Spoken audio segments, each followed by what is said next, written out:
Chairperson Pacunas, the time is 9:30. We are ready for you to start at your discretion. Once you have called the meeting to order and the official roll call has been taken, I would like to take a moment and review the meeting guidelines. Thank you. That sounds good. Thank you. Let's call the meeting to order and call the roll, please. Will the following individuals please confirm they are present by stating here as I call your name? Jay Pacunas. Here.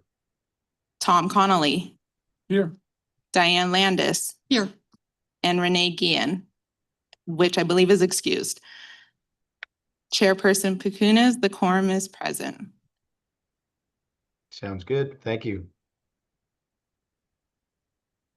You mentioned that you had something you wanted to discuss after we called to order. Is there anything you need to address before I bring up consent agenda number 2? Yes, I would like to read some guidelines and reminders. Great. This meeting is currently being recorded and live streamed to the public. All speakers, please remember to identify yourself before speaking. Unless you are speaking, all mics should be muted to eliminate background noise. All smart devices should be set to silent. Once motions are made, I will take the vote by roll call. Once completed, the chairperson will announce whether the motion has passed. This will ensure it is clear to the public how each trustee voted and that the minutes are documented accurately.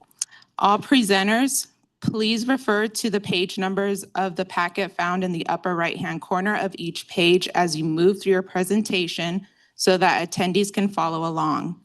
If any members of the public wish to speak, you will have the opportunity under the call to the public, agenda item 9. As a reminder, if a trustee needs to leave the meeting early, please be sure to verbally indicate when you leave for the record. Thank you. Thank you very much. With that, we'll move on to item number 2, the consent agenda. We have 2 items on the consent agenda. Do we have any discussion around those consent items or consent agenda items, or do we have a motion? Mr. Chair, I move that we accept the consent agenda. Thank you. I second. Thank you. Hearing a motion by Tom Connolly and a second by Diane Landis, I will take a roll call vote for the motion to approve the consent agenda. Please say aye or nay when I call your name. Jay Pacunas. Aye. Tom Connolly. Aye. Diane Landis. Aye. And Renee Guillen is excused. Okay, thank you.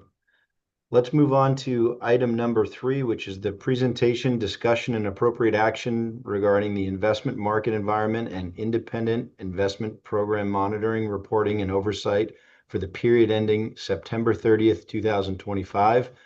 Ms. Rose Dean from NEPC, the floor is yours. Great. Thank you very much. Again, for the record, Rose Dean, partner at NEPC. So I'll be presenting to you the third quarter investment oversight report. And I made a few comments about the third quarter market environment at the board meeting, but a couple more comments there. If we move to market page 16, you've seen this chart before, but just a reminder here that third quarter was another very strong period for all asset classes. If you go down that column for the quarter, stocks, bonds, real estate, commodities, everything is in black, i.e. it was a positive period. U.S. stocks were up anywhere from 5 to 12% during the third quarter, and small cap stocks were up the most, over 12%. The stock market performance was partially boosted by the 2 Fed rate cuts during the third quarter. And then we just now had another 25 basis point rate cut in December, with the Fed pointing to a softening job market as a reason for continued easing. And in fact, the latest unemployment report we just got for November showed that the unemployment rate jumped to 4.6%, which is the weakest we've seen since the pandemic. So In fact, this report, however, does need to be taken into account with a grain of salt because the interruption in data collection during the government shutdown and the full impact of the federal government layoffs are still need to be taken into account. But there is definitely softness in the labor market, and wage growth is also slowing, which supports the potential for further rate cuts in 2026 and the subsequent impact to the capital markets. I do want to point to the next page just for context in terms of year-to-date performance on the very last column. This is the year-to-date performance through the third quarter. US stocks up anywhere from 10 to 15%. And then if we look at what's happened, through the fourth quarter as of yesterday, markets were up another couple percent. But what's remarkable is that international market performance for 2025 year to date. So if you go down about 5 rows, you see the MSCI EAFE, which is the developed non-US market performance, which was up about 25%. And then the line below that is the EM, or emerging market performance, up over 27%. And then again, another couple percent increase during the fourth quarter, so up about 30% year to date. So very strong performance overall. Again, this is partially driven by what I mentioned last time in terms of US dollar weakness translating into a stronger return, but also there's been some investor rotation out of the US stocks into the US non-US market, given the valuation differences, i.e. international stocks looking a bit cheaper than US stocks. On page 21, what's also interesting is what I mentioned in terms of small cap stock performance. This page shows the quarterly return differential between large cap stocks and small cap stocks for the past 5 years. So you can see that small caps generally underperformed large caps for most of that period, anywhere from 1% to 8% in terms of underperformance by small caps. That reversed relatively strongly during the third quarter. It was partially boosted by the Fed rate cuts and the hope for a more accommodative monetary policy going forward. There is some theory out there that lower interest rates benefit small cap companies more so than they do for large cap companies, given that smaller companies tend to have access to more floating rate debt than longer term debt, and that smaller companies tend to be more impacted by the local economy rather than large cap companies having more driven by global business. Last comment on page 22. So we've heard a lot about how valuations are stretched in the US stock market, but the earnings report we saw in the third quarter was somewhat reassuring. Over 80% of the companies in the S&P 500 earnings beat analyst expectations. And this wasn't just for AI related stocks. It was also the case for more traditional sectors as well. So there's still some fundamentals supporting the strength of the price performance that we saw in the markets. So unless there are any questions, I'll turn over to the oversight report on page 34. No questions here. Thank you. Great. So this is the summary of your ongoing objectives and the scorecard as to how the portfolio is meeting those objectives. Last I see, the feedback we received from you was that you'd like to see the change of the scorecard versus the previous quarter. So we have incorporated the prior quarter scorecard as well as the current quarter.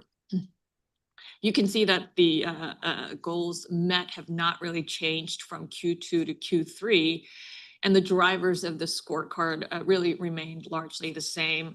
Your portfolio objective number 1, 4, and 6 have been met, achieving top quartile risk-adjusted returns among peers, achieving return above your actuarial rate of return for all periods, and then meeting cash flow liquidity requirements.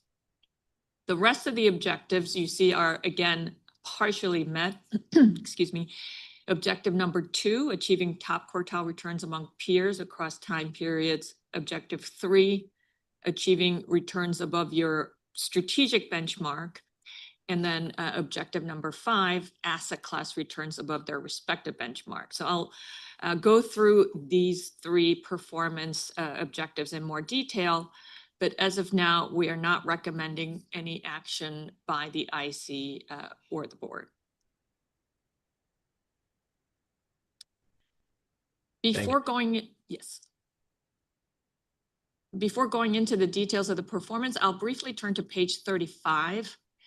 I don't normally review this page because these numbers don't change unless there is a new asset allocation that goes into effect, which obviously happened at this new fiscal year start. You see here the new asset class targets that were approved in May. So just as a reminder, private equity was increased from 10% to 13%. Credit was decreased from 23 to 22%, and real estate was decreased from 17 to 15%. So the 20-year expected return for your portfolio as of the end of the year, which are the assumptions that we use for the asset allocation, that expected return is 8.4%, which is meaningfully higher than your assumed rate of return. We did put in here our NEPC beta assumptions or market assumptions, not tailored to your specific portfolio, but our latest assumptions for the market performance as of September 2025, and that 20-year return is 7.4%. That does not take into account any alpha that may be implemented in the portfolio. Mr. Chair, Rose, do we have a copy of your report detailing your return expectations? I can certainly provide that. Yeah, that'd be great. Thanks.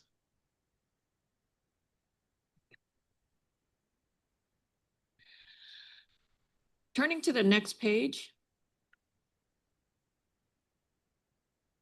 So again, as I mentioned, third quarter was a very strong one for the market, but also one for the total fund as well. On an absolute basis, the return for that one quarter was close to 4%. If you look at that year-to-date column, the return for year-to-date was also a very strong one at 10.5%. This report is very similar to that of the second quarter, in that the portfolio underperformed the benchmark on a time-weighted basis for the shorter term through the 3-year trailing period, but nicely outperformed the benchmark returns for the 5-year period and longer, which is your objective number 3. The short-term performance, as you're well aware, is largely being driven by private equity and credit asset class underperformance versus their time-weighted benchmark. We'll have a little bit more of a discussion about that. More importantly, however, if you look at the absolute level of return across all periods, you can see that the portfolio is able to reach a return that is well above the assumed rate of return. And just as a reminder, the gains above your assumed rate of return will help to smooth out your contribution volatility, your funded status volatility on a go-forward basis. Lastly, if you look at the numbers in the parentheses, you can see that the total fund return over the longer term, 5 years and longer, it ranks in or close to the top decile in your peer universe and significantly outperforming the medium fund, meeting your objective number 2 as well. I'll turn to page 39. I mentioned that the objective number 1, maximizing returns at an acceptable rate of risk, has been met for all periods in the report. Just looking at this 5-year period, your portfolio return is 10.19% annualized over that past 5 years, exceeding the benchmark return of 9.69% there. That puts you at the top 10th percentile among peers in terms of return. I will just point to that universe data. The median return during that period in this peer universe was 8.94%. So this portfolio significantly outperformed the median fund return. And then as a measure of the portfolio risk, we look at the standard deviation or the volatility of that portfolio return over that period. which was at 6.68%. And that puts the fund at the top 10th percentile in terms of low volatility. So the risk-adjusted return, or that Sharpe ratio you see there, is 1.04, which is excellent. It's in the top 6th percentile, which is again significantly better than the median fund risk-adjusted return of 0.67 for that period. We do, on page 43, have new asset allocation compliance report targeting the new target and range for starting in the new fiscal year. First, at the end of third quarter, the portfolio value was 61.9 billion. That's 2 billion higher than the end of the 2025 fiscal year, or a quarter ago. And at the end of that third quarter, all asset class allocations were within the allowable ranges of the newly approved asset allocation, but you were slightly underweight credit and interest rate sensitive asset classes versus the target, and you're slightly overweight the public equities asset class, which was helpful for the performance during the third quarter. On page 45, this page has been updated to reflect both the shorter term 1 and 3 year asset class returns, as well as the longer term 5 and 10 year asset class returns versus their benchmarks. You can see that public equity, interest rate sensitive, and real estate asset classes have all outperformed their respective benchmarks for most of all of the time periods that you see there. But private equity and credit composites show underperformance, and some meaningful underperformance on the shorter term versus their benchmarks. And even though they're outperforming their benchmarks in the longer term, I'll remind you again here that you've approved new benchmarks for the PE and credit asset classes, and this reflects the new benchmark for third quarter, but historical benchmarks have not obviously changed, since we don't change historical benchmark performance. Going forward, this will continue to incorporate the peer universe benchmark that you have newly approved. Ms. Dean, just a quick question on the 1 year return. So is that kind of blended benchmark? So for part of the year, it's against the old benchmark, and part of the year against the new benchmark?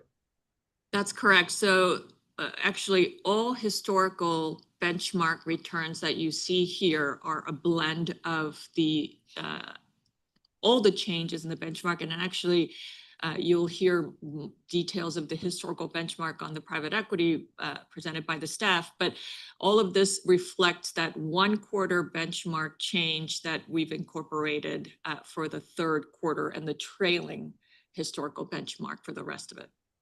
Got it. Thank you.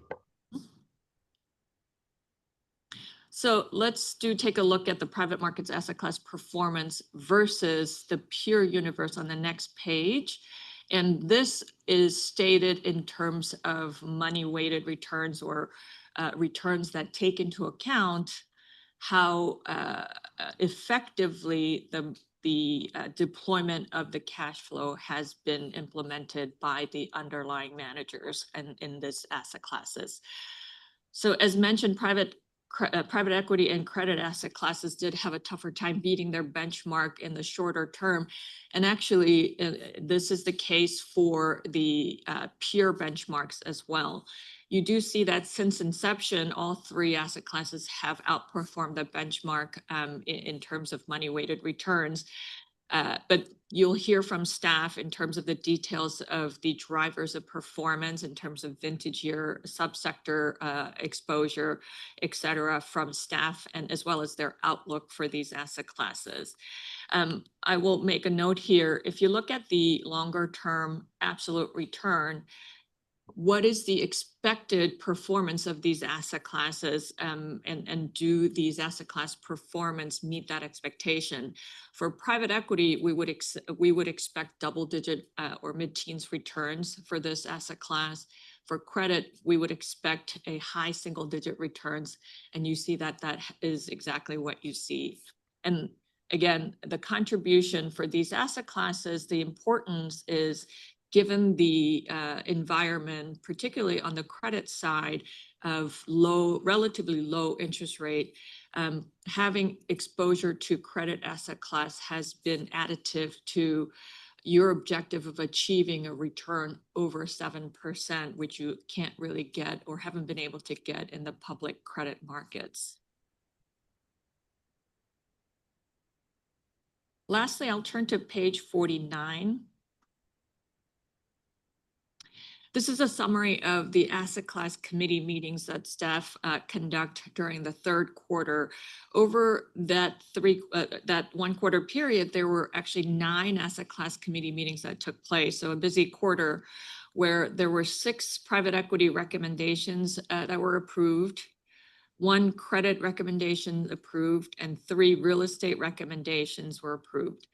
And then there was 1 additional recommendation that was approved over 2 asset class committee meetings, and that was for the public equity internal management recommendation. And NEPC was present to review or monitor all those meetings.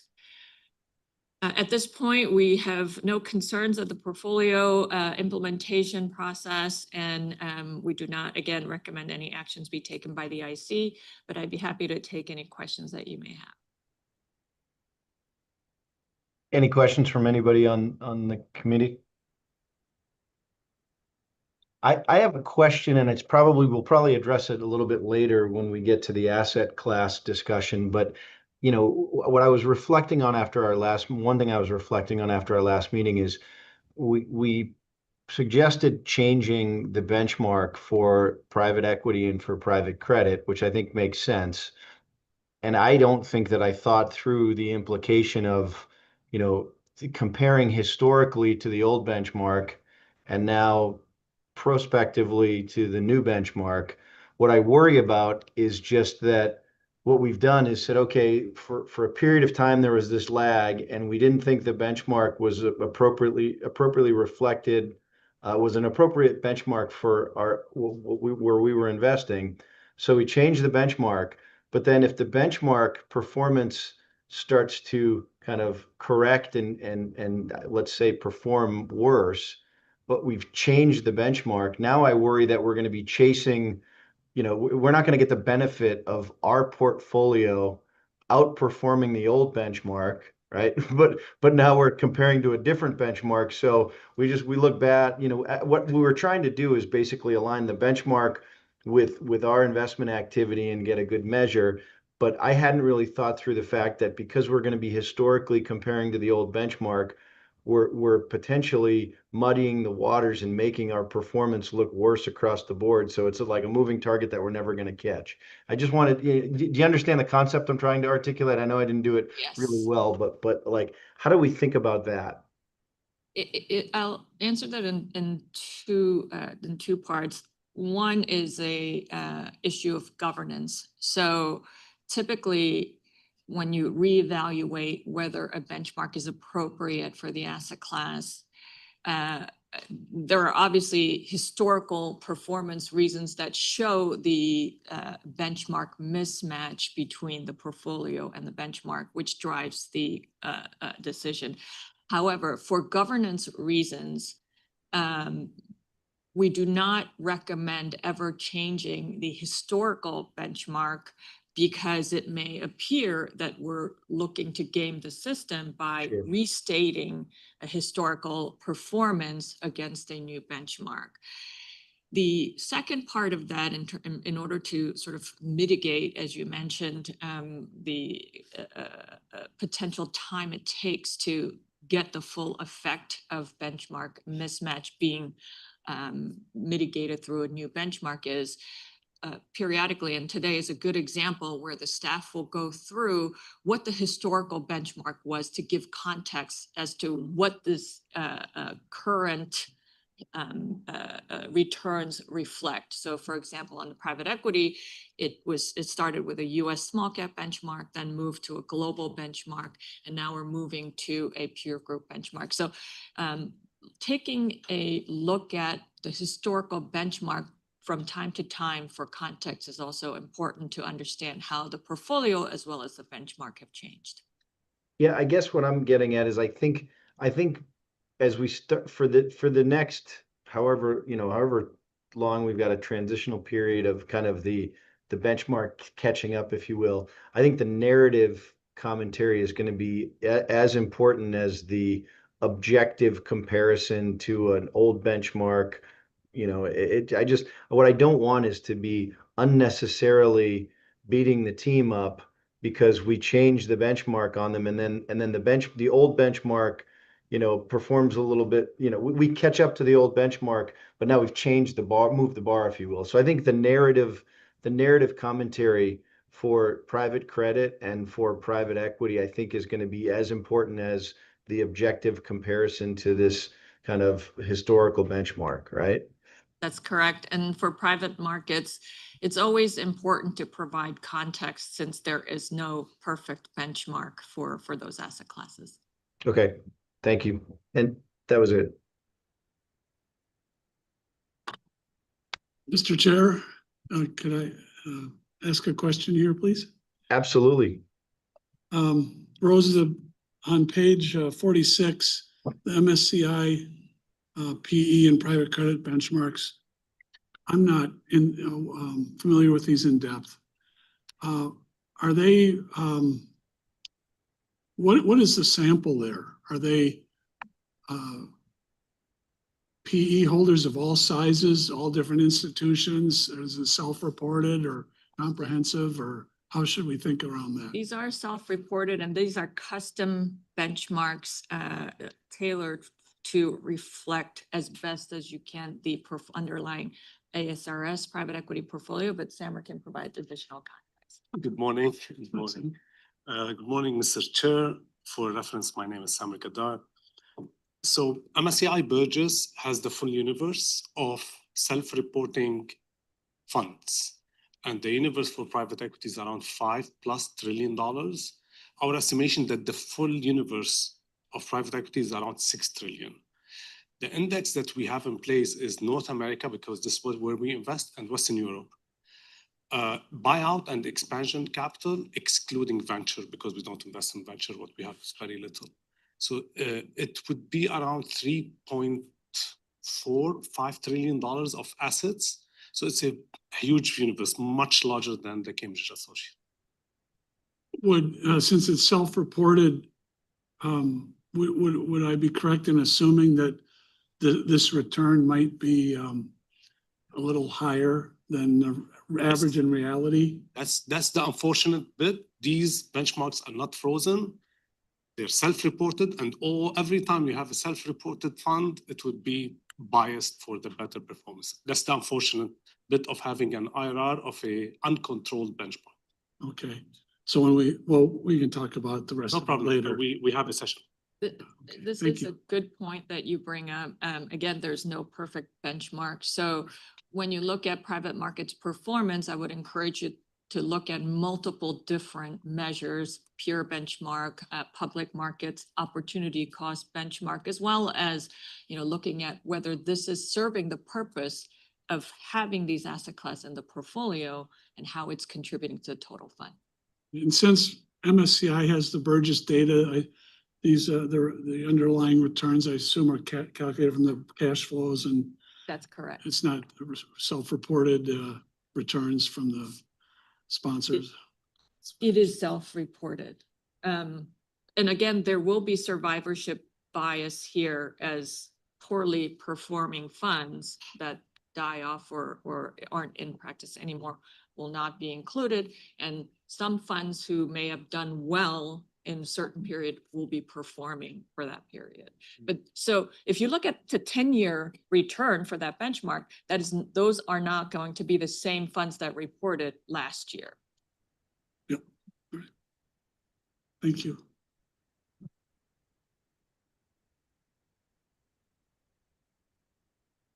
And I've asked this question once before, and I just want to make sure I understand.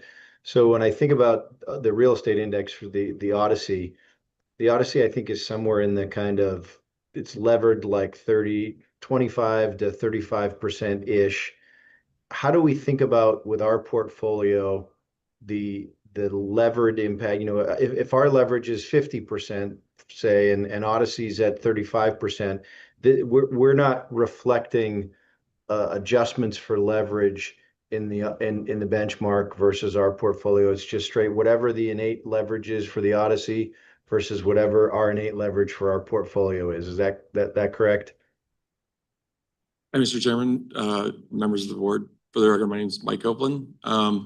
That's correct. Our portfolio is not overly levered. I'd say it's around 42% LTV currently. And we take in the Odyssey portfolio, I think it's capped at 25%, and the actual leverage is around 20%.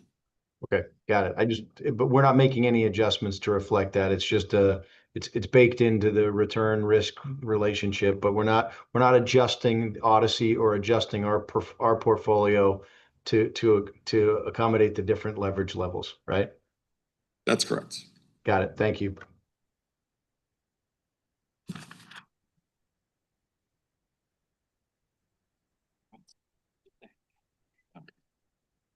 Mike, sorry to make you walk all the way up for that question. Apologies. He was due to come up anyway. Okay. I don't know if there's any other questions for NEPC or Rose on this agenda item. Seeing none, I'll just go ahead and barge in. For the record, my name is Mike Viteri, CIO. We're agenda item number 4, page 61. I'll just make one comment on the question Chair Petkunas has with respect to the previous topic on the private benchmarks.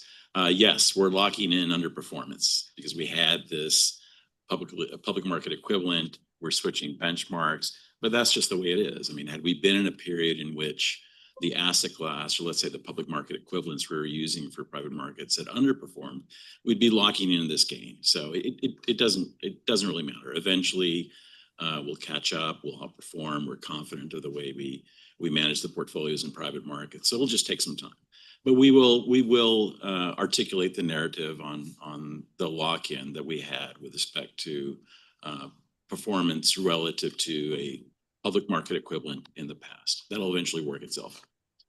And to be clear, I want to make sure that wasn't our intent when we proposed the change, was to crystallize underperformance. We were actually trying to, avoid having to have the conversation about why the benchmark versus our performance was off. But that was an unintended consequence, and apologies on that. But I think long term, having a benchmark that better reflects our portfolio is going to be good for all of us. And we just all have to acknowledge that, we've created that unintended consequence of trapping some underperformance, but we understand why. We definitely agree. So there was always the episode, this happened in my previous shop as well, public market equivalents or public market benchmarks were being used to measure against private markets, even though they're quarter lagged. There's always this whippy behavior. Public markets rally, your private markets assets underperform relative to that benchmark. They tank, private markets look like heroes. So that always seemed to be the case. So switching to these peer private market benchmarks is the most appropriate way to go. So we'll explain it as we go on, and hopefully we won't have to explain it for too many years. We're at agenda item number 4. I'm going to go ahead and hand it over to Cole to present on public equity. After that, it'll be Sammer and then Mike Copeland for real estate. And after that, we'll shift and we'll have Al Limo and John Trusiak come up for credit and interest rate sensitive. Please, gentlemen, go ahead. Thank you, Mike. And for the record, my name is Cole Smith. I'm Senior Portfolio Manager, here to present for the public equity asset class. So if we could start on page 63 of 172, please. Thank you. So here we present our performance for total public equity. We see in the top table there, we have total public equity, and then we do break it down into US versus international equities in those following 2 tables. So regarding total public equity, we do continue to post strong returns for the asset class. Despite some exorbitant volatility earlier this year, we're still able to post a 17% total return over the trailing 1-year period.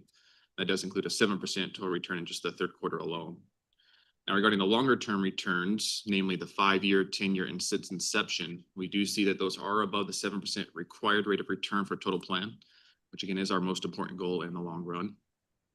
Regarding excess returns, we have made tremendous progress since we adopted our enhanced indexing methodology about 5 to 6 years ago.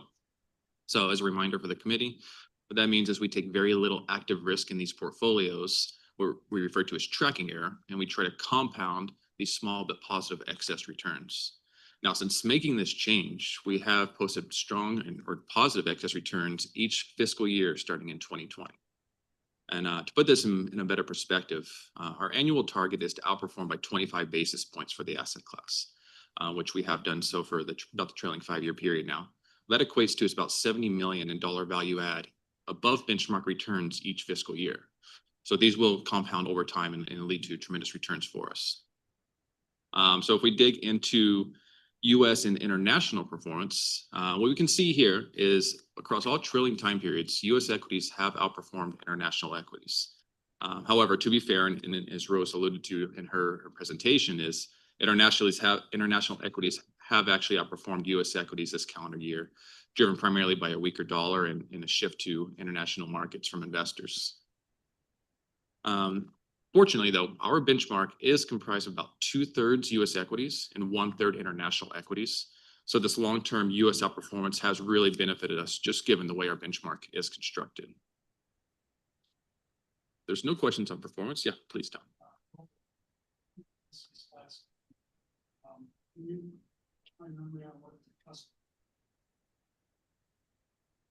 Yes, sir. Of course. Yeah. So the custom is meaning we are ex-China and ex-Hong Kong. So if we remove those markets, we do not invest in those markets. Of course. No further questions. We can move on to page 65, 172, please.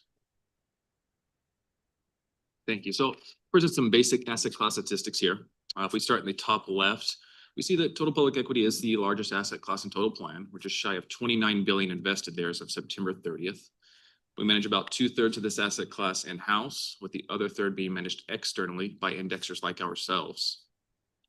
In the top right, we see that we are in line with our benchmark in terms of both terms of regions and size.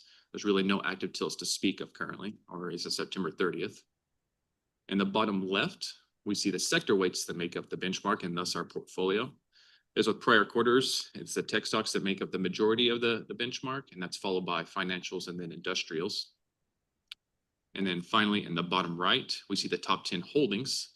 Again, this list does shift around, but as you'll see here, it's most of the Magnificent 7 stocks plus just a couple here. So basic statistics there. If there's no questions, I will move on to page 67, please. Thank you. So here I present the house views. And forgive me if there's a little bit of overlap with Rose there. She did say a lot of what we're going to say here. But now when we presented to the committee in October, global equities were on a strong rally post those lows in April. Now throughout the second half of 2025, equity markets did have some strong support, primarily driven by accommodative monetary policy, some easing of trade policy tensions, and again, more robust corporate earnings. Now, despite the turbulent start to the year, global equities actually returned about 22% as of yesterday's close.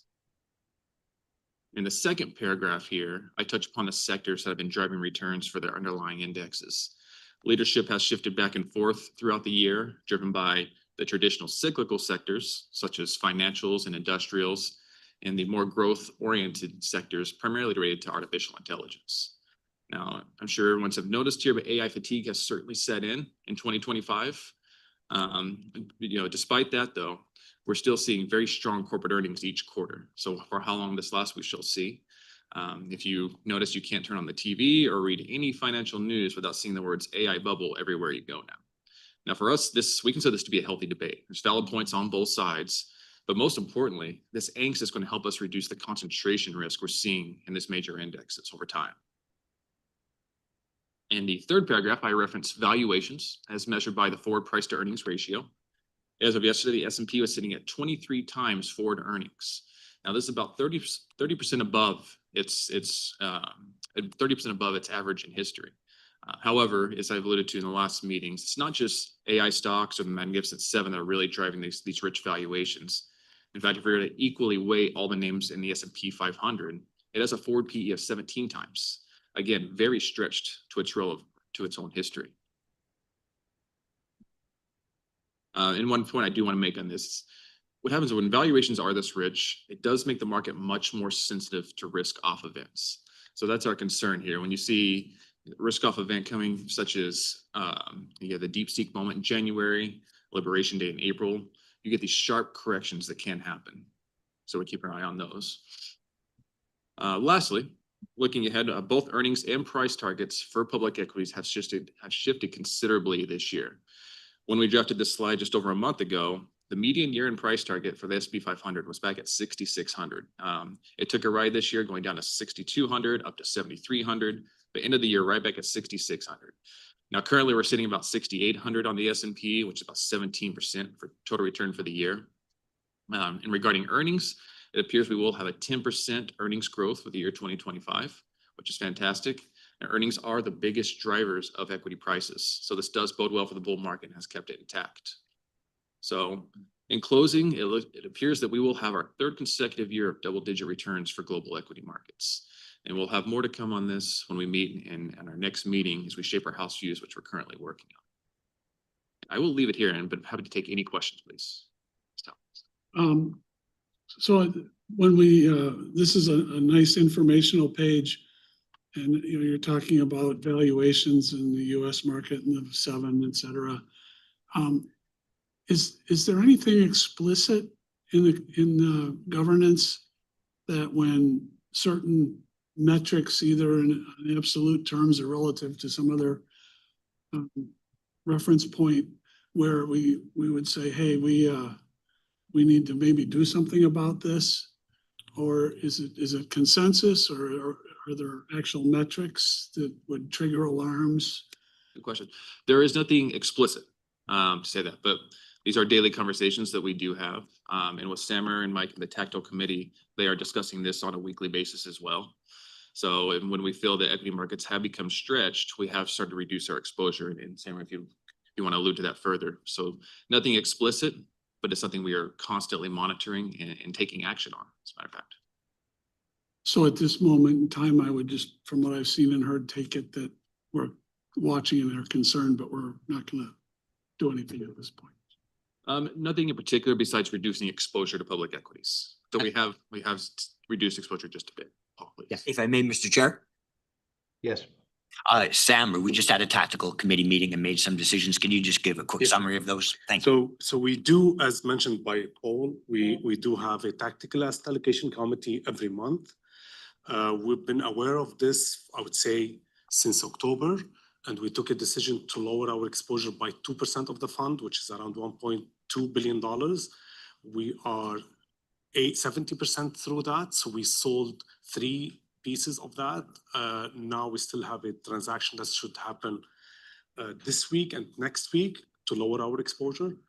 We're extremely aware of how markets are stretched, how volatile they are, and we take advantage on locking and rebalancing the portfolio. The rebalance will go to fixed income because we believe that even with the lowest possibility of a recession, and even with the rates on the long term going up, now we're almost at the 475 on the 30-year, we still see a possibility of a crack in the system, and we have to be positioned for it.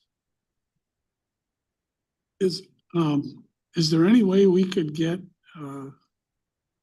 maybe a special communication or something to the committee when things like this happen, when there's action taken as a result of an internal meeting? Yeah, if I may, Mike, the answer is yes. Let Mike and I touch base after this meeting, and we can give a quick summary, like a quick email to investment committee members saying migration of portfolio based on the following. That's Yeah, easy. maybe something like a periodic committee update or something, just on internal activity or decisions or Yeah, perspective. I think the changes. right timing is after our tactical meetings. And Mike, if there's no change, probably no, or an email simply saying no change. If a change, a quick follow-up. But I will say that the last one, so effectively we have a unequitized cash position, which is unusual. We typically equitize with futures on the US equity side and global. So unequitized cash, more when we say fixed income for us is fundamentally treasuries. So we call it interest rate sensitive. So an increase in US treasuries and a slight decrease to public equities. But yes, we can facilitate the communication in that area. Thank you. So to answer your question, there's nothing in, let's say, our policies that says we have to report this. However, there is something that says we have to report it if we engage in leverage. We've done that a couple times over the last couple years, and typically, once we engage in that at the tactical asset level, we will send out an email, and typically it's been like 25 basis points, 50 basis points. But this is relatively easy to do. So we're moving from the 3% up to the 6% and interest rate sensitive. So it's kind of one of the bigger moves and more tactical. So. And Mr. Chair, if I can add one comment? Sure. Mr. Connolly, your comment about some sort of predetermined framework to change asset allocation based on certain, I think we understand, I think the intent is to take out emotion. So to have something predetermined so that you're not making emotional decisions. The counter to that, of course, is factors are constantly changing. And the world is so dynamic now, to have some sort of matrix guiding us on decision making may or may not make sense. So there's a pro and a con, having a set of taking out emotions with something that's predetermined, as opposed to a dynamic world such that something that was predetermined takes out emotions, but takes out the dynamism, if you will, of the inputs. So it's a pro and con, but we discussed those sorts of things at the tactical decision meeting with the seniors. Thank you. Thank you. Thank you.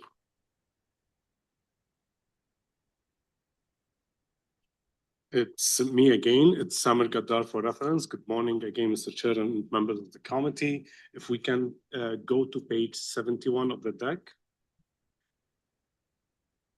I usually don't speak much about the performance, but this time the quarter performance for private equity, there's a slight difference between the TWRs, time weighted, and the capped or cash weighted.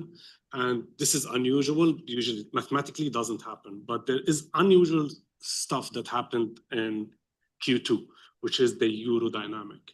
The euro dollar was up 10% April 1 to June 30th, with a very strong movement around the first half of April and the last half of June. So that moved things around and allowed this difference. So why are we underperforming on the TWR? Because our exposure to Europe, to the euro in particular, is around 7.5 to 8%, and the benchmark is 25. So on a TWR, we naturally underperform because there's no cash flow to consideration. And private equity did rally in Europe. So in total, the private equity Western Europe rallied by 8.5% for the quarter, something we haven't seen in a while. Half of it is currency and half of it is real performance. If we go to IRRs, we did outperform, which makes us extremely confident in our portfolio. We outperformed by 3 basis points. And that happened because our cash movement are bigger than our NAV exposure to the European. And we are lucky enough that these cash movements happened in those quarters where the euro appreciated. So it's the first half of April, last half of June. It took me some while to understand what happened, but that's the simple example. We are on target in terms of returns.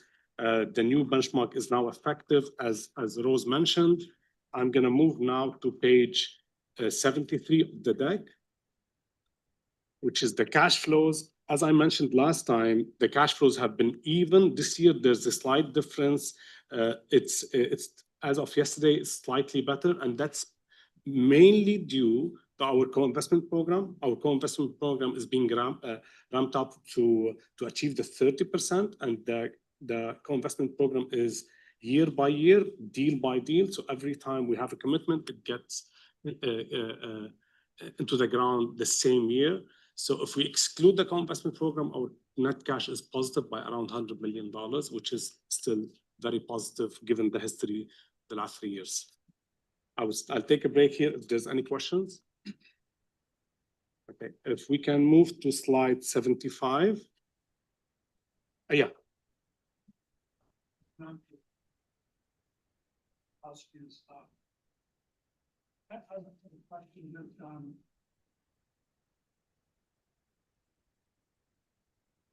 About NAV reporting in the practice.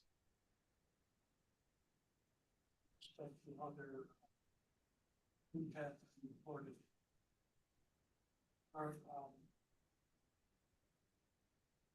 general comments. I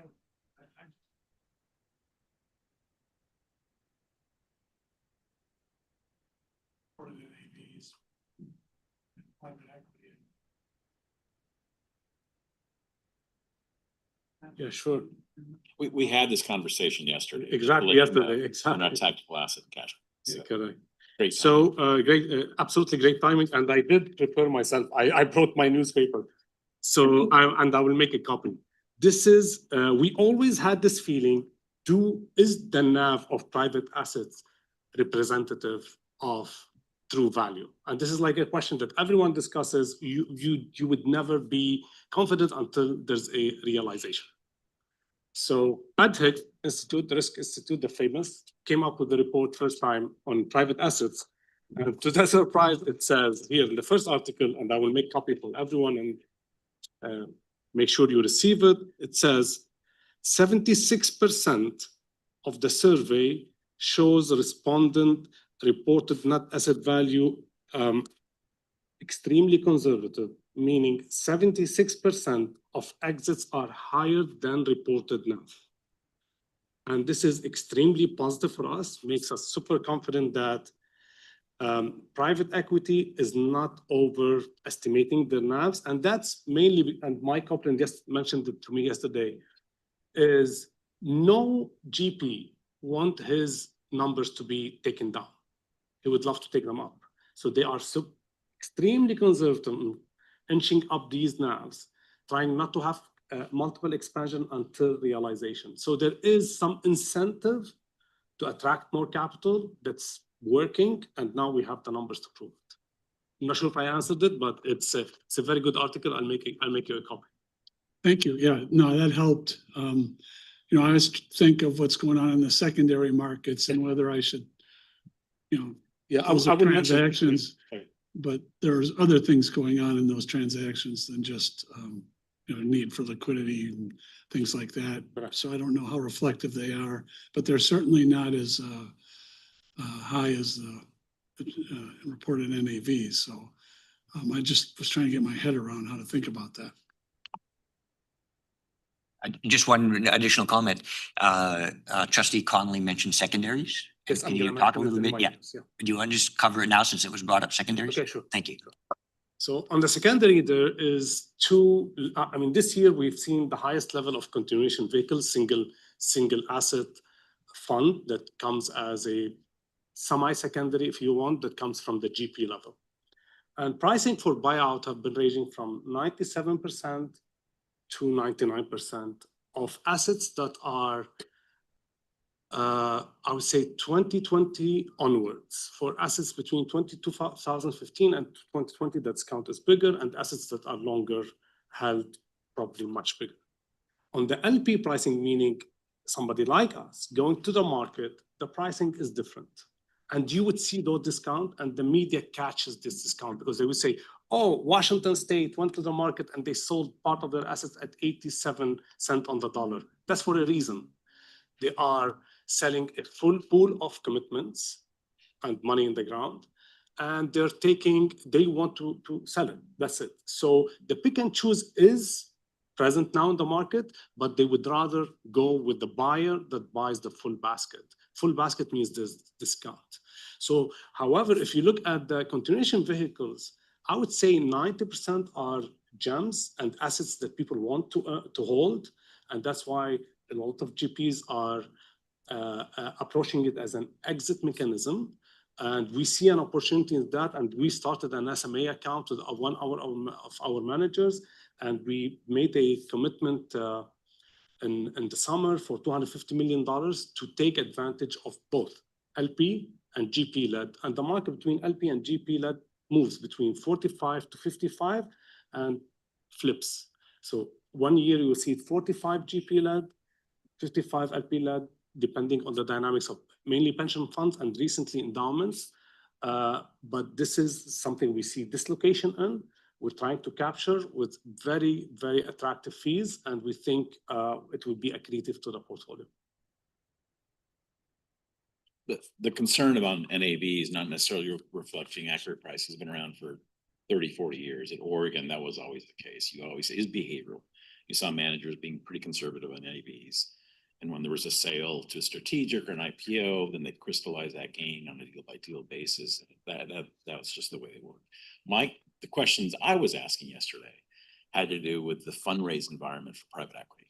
It's been challenged because people have a lot of private equity. There's a lot of overhang. There hasn't been much in the way of IPOs or strategics like as it was back when under normal times. So I didn't know if there was any levers being used to increase NAV to make the performance look better for LPs. However, that's to a certain extent been mitigated, I believe, with the democratization of private equity into high net worth world. So now GPs aren't just reliant on institutional LPs. They can kind of go to a retail market as well. Now, whether that's kind of actually hit the road and whether that's running, I think it's beginning stages, but that seems to be, there's been no increase in any. It remains consistent. I'm still on slide 75. So I've mentioned it before on our strategy. We think there's a sweet spot for us, and the universe is much larger, which is the mid-market, both the lower mid-market, and the upper mid-market. And this is how our portfolio is constructed.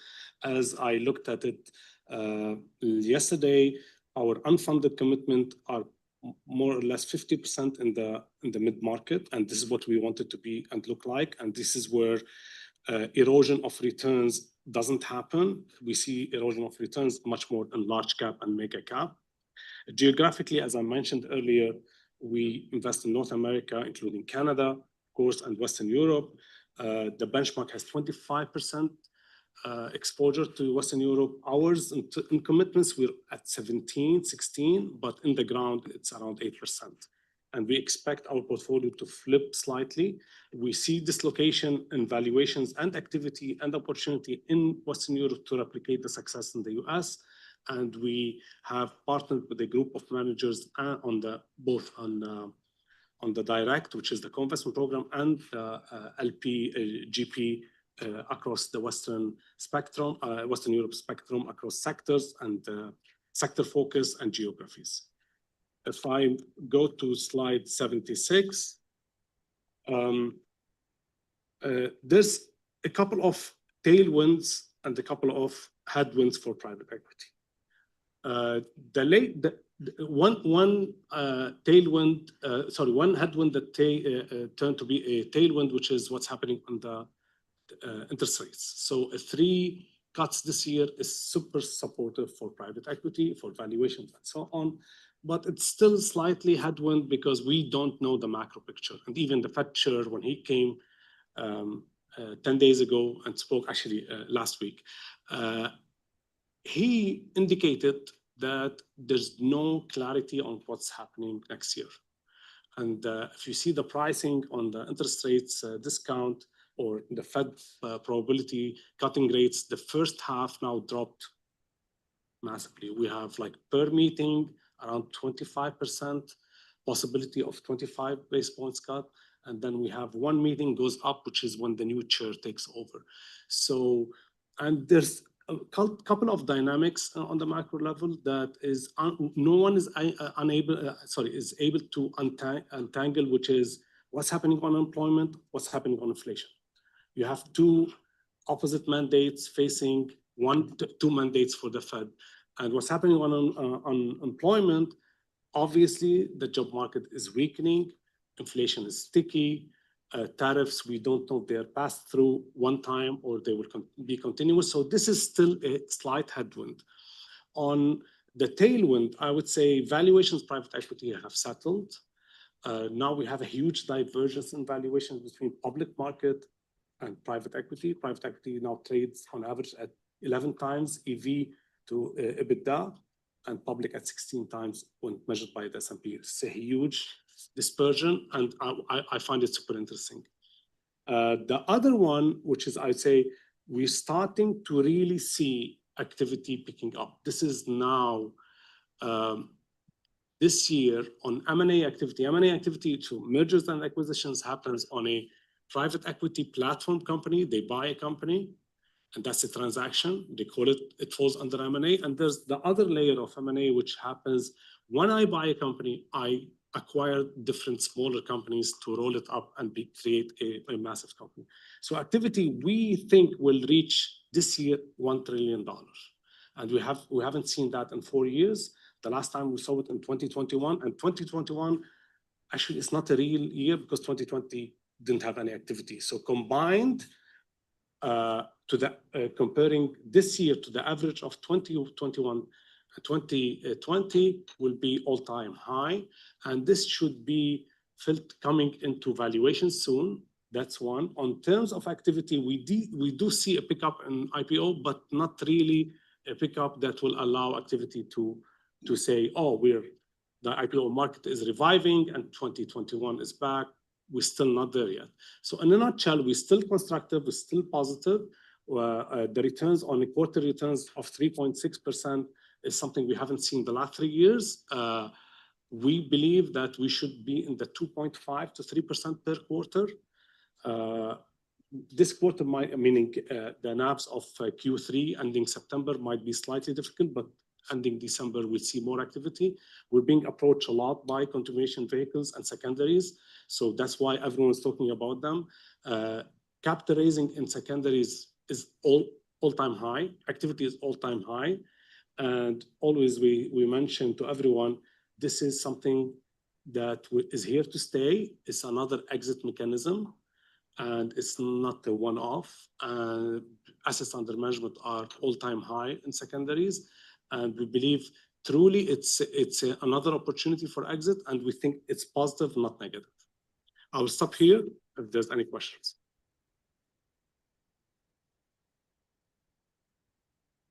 Thank you. Thank you. Thank you. Once again, good morning, Mr. Chairman and members of the board. For the record, my name is Mike Copeland. If we could turn to page 80, please. So this snapshot of performance that Rose went through, I'll just provide a couple of comments. And as a reminder, the real estate allocation was decreased to 15% of total fund as of yesterday. Allocation is already at 15%. It was at 15.1% yesterday, relative to the 15% target. While the real estate portfolio is underperformed in the 3-month period, it has demonstrated persistent outperformance across every other time period, and pretty meaningfully outperformance, particularly in the 3 and the 5-year time periods. Appreciation returns for the benchmark remain slightly negative on a trailing 12-month basis at negative 0.1%, which we think is positive because it indicates cap rates have largely stabilized. Income returns remain healthy on a trailing 12-month basis at 4.1%, slightly below the 10-year average. I will note that the income and appreciation returns for the benchmark are on a gross basis, and our official benchmark is on a net of fees basis. And the forecasted returns for the benchmark over the next 2 years are expected to be positive across all property types. As new supply is peaked and is rapidly subsiding, transaction volumes across all property types have picked up, as indicated by a 19% increase in the 3rd quarter, and debt is widely available across a variety of sources. If we could turn to page 81. Michael, can I ask a quick question? So if we wanted to compare those returns and just have a mental adjustment, one's gross of fees, one's net of fees, what would we do? How would we think about that? I haven't looked at it in a number of years, but if I remember, I think it's 75 to 100 basis points. Okay.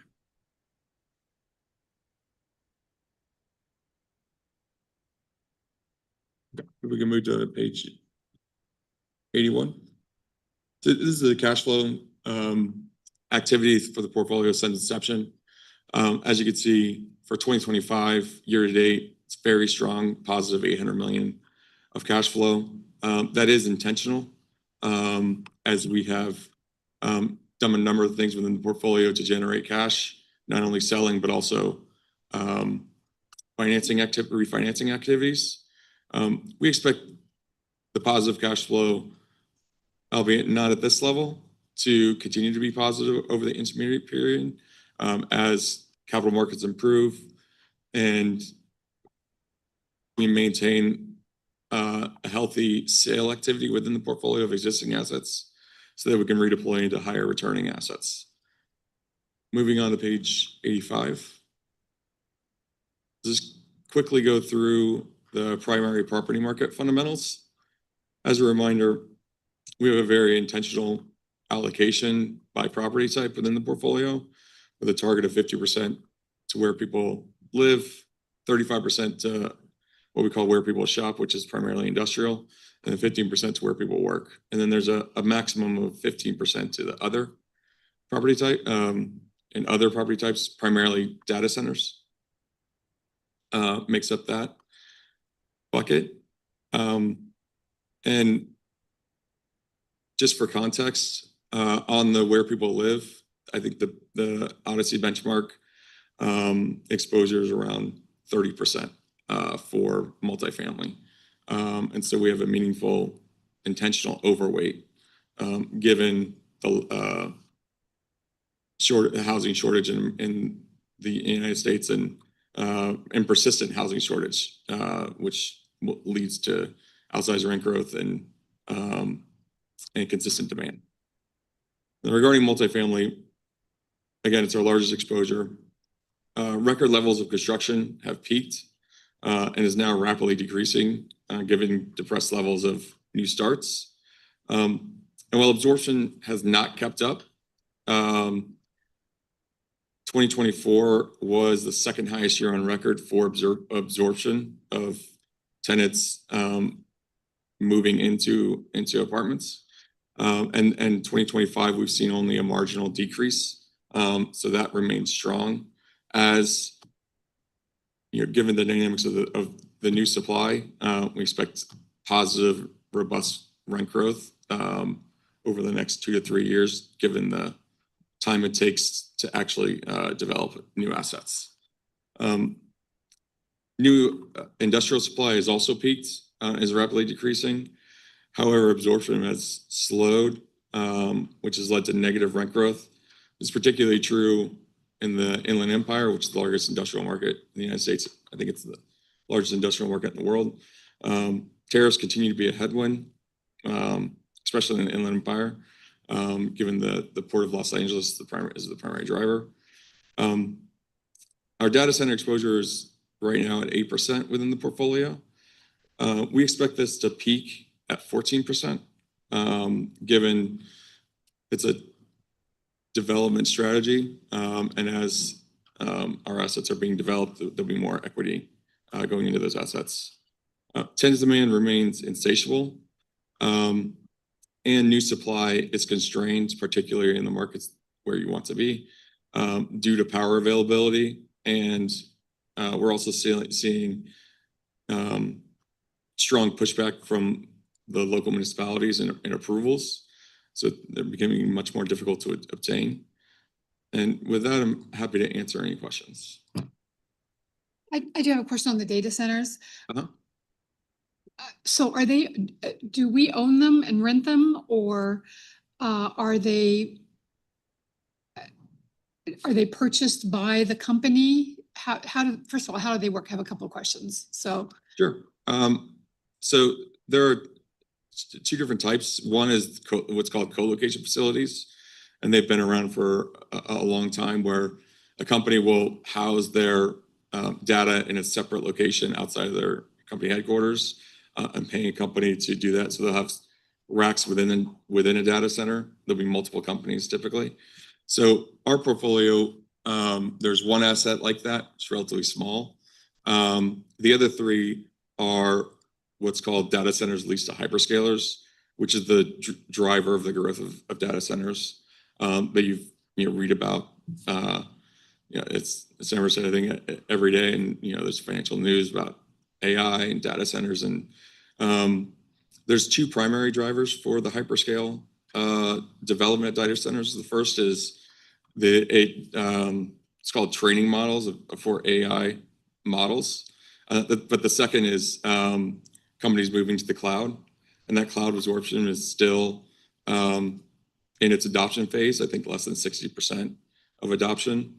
And so that is, you can Google this. I could also happy to send it, but a map of, the United States, but also the world of internet traffic and how it flows. And in the United States, it generally follows the rail lines, which is where the fiber was laid. But, as a point, the Northern Virginia sub-market for data centers is the largest in the world. 80% of internet traffic flows through it, of global internet traffic, not just the United States.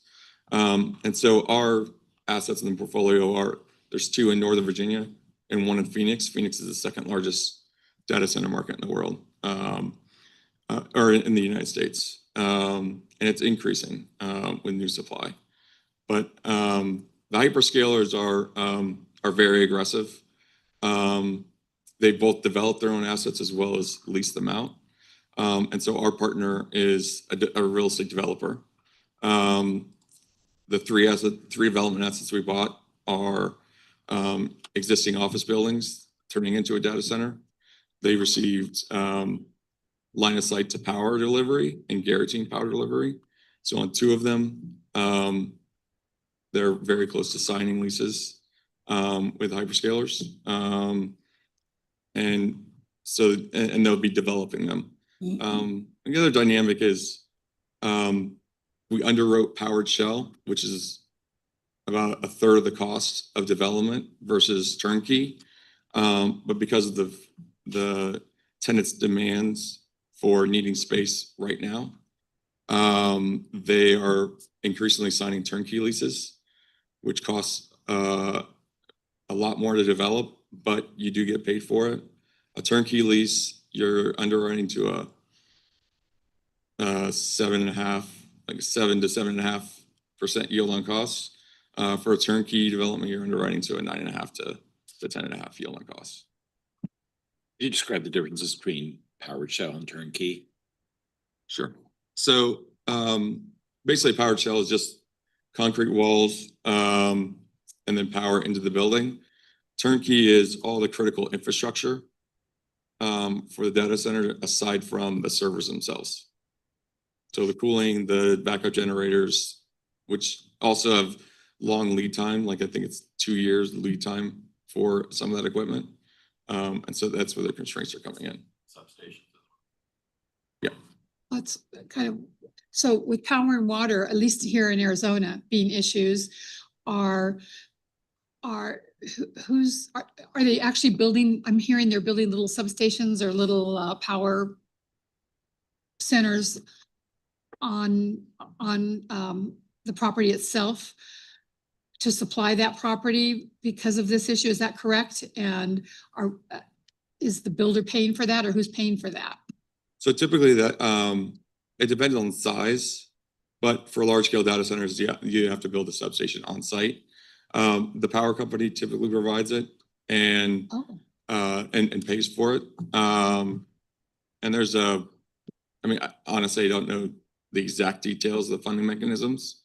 In some markets, like in Northern Virginia, it's requiring developers to put deposits for the power provider to build the substation, which is increasing costs up front to keep people that can't fund that kind of capital from wasting the time of the power providers.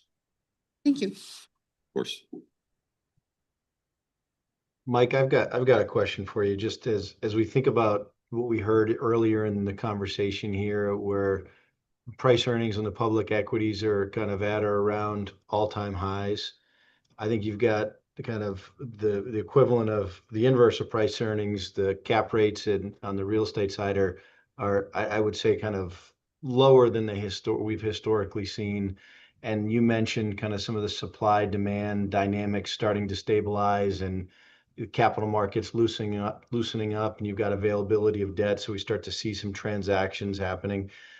What I'm getting at is we took the real estate allocation down from, I think it was 17% to 15%, right? And what happens, fast forward 2 years when the public equities soften and the real estate fundamentals strengthen, and you've got kind of a denominator problem, right? You know, is the intent that, hey, you know, have you identified, you know, kind of what you start to divest us of when that happens, or is that a, you know, an organic discussion? How do we think about that? What I'm saying, said differently, is if nothing changes with underlying performance of these assets, but PE ratios drop, so public equity values drop, and your 15% becomes 16, 17%, and then cap rates, you know, compress a little bit more because the market strengthens, and 16, 17 becomes 17, 18%. How do you think about the action items or steps you take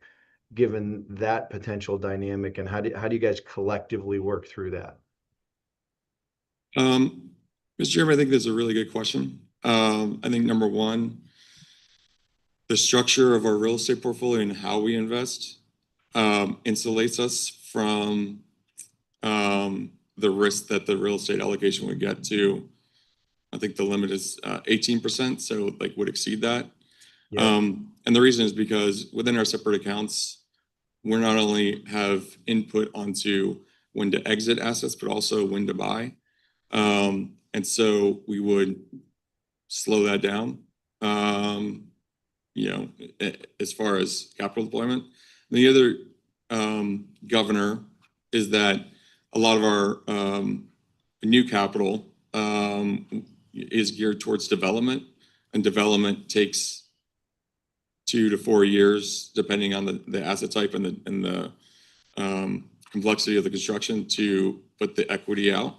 The other mechanism is selling.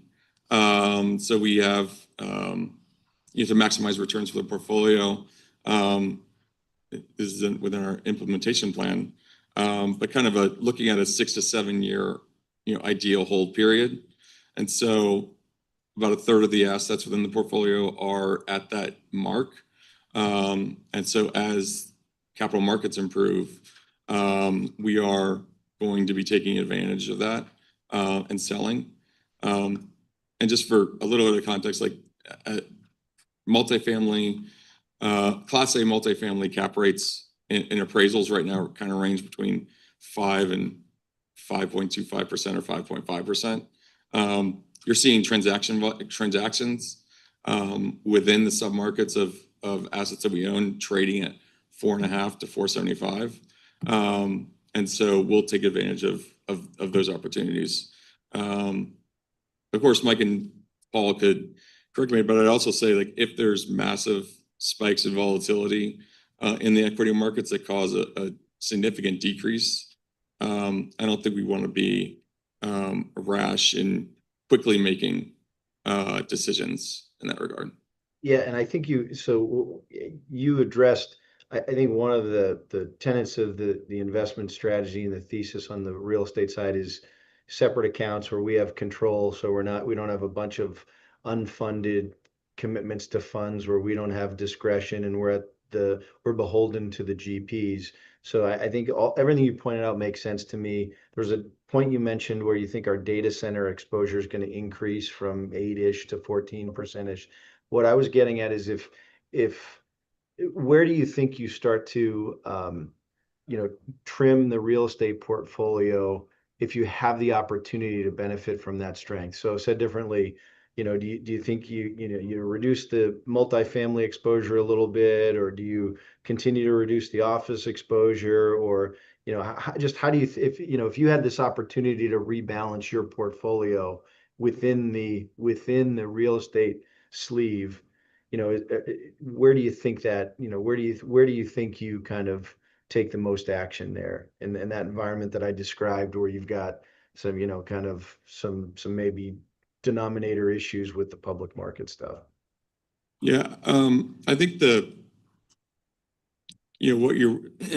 what's been publicly reported as far as data centers and the returns of data center developments, and the size of the data centers, as an example, for a stabilized, fully leased data center, turnkey development, it's $7 to $10 million per megawatt to develop. And so you can quickly get to assets that are 4 to 5 billion of development costs for a single asset in a single submarket. The exit is, there's not a ton of capital providers that can pay that kind of price to buy that asset. And so our plan is on the data centers specifically is to maximize returns and sell quickly rather than holding it for 6 years or through stabilization for that matter. I got it. That's interesting. Okay. And you have always, it's this balancing act, right? If the public equity stays strong, then the hyperscalers have a whole bunch of currency in the form of their stock to be able to go, take out of those positions potentially as well, right? So there's interesting dynamics there, but I get it, big check. So it's not, if I hear you correctly, we have controls to be able to force sales. We have the development cycle, which kind of allows us to leg into our exposure on the real estate side. But we also are sober about some of the hot asset classes today, monetizing when that becomes a possibility. Did I basically Yeah, that's correct. encapsulate that? Okay, got it. Thank you.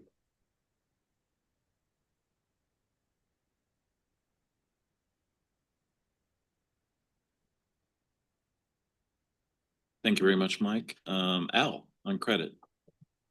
Good morning. I'm Al Limo, Deputy CIO. Just going to talk about the credit performance on page 89, please. I'll just talk just generally, but I think there was a question asked and a whole discussion about the benchmark for private markets. And I know Samer and Michael both gave their perspective, but I want to give you my perspective. The first and foremost way to evaluate a private market asset class is, does it achieve the target return of the total fund? And that is, in my opinion, how it should be evaluated. We have a target return of 7. If the asset class could meet that or exceed it, it's attractive relative to the public markets. And we have a lot of noise in the historical benchmark we used and flaws in that, which was using the leveraged loan index plus 2.5%. We switched to a new index, which is opaque and so subject to a lot of self-selection bias, and may not represent how we're investing. So rather than focus on how we've done versus the benchmark, I'm just going to talk about how we've done versus the 7% target return. And over the course of time, the credit asset classes significantly outperformed that 7%, okay, but not in the last 12 months. In the last 12 months, our return was just about 6.25% in the 1 year period. And that's falling below our expectations because of write-downs in distressed assets held by either a distressed debt manager or by one of our private lenders who had a default and then took over the company and then had to go through a workout process and then writing down the value of that asset.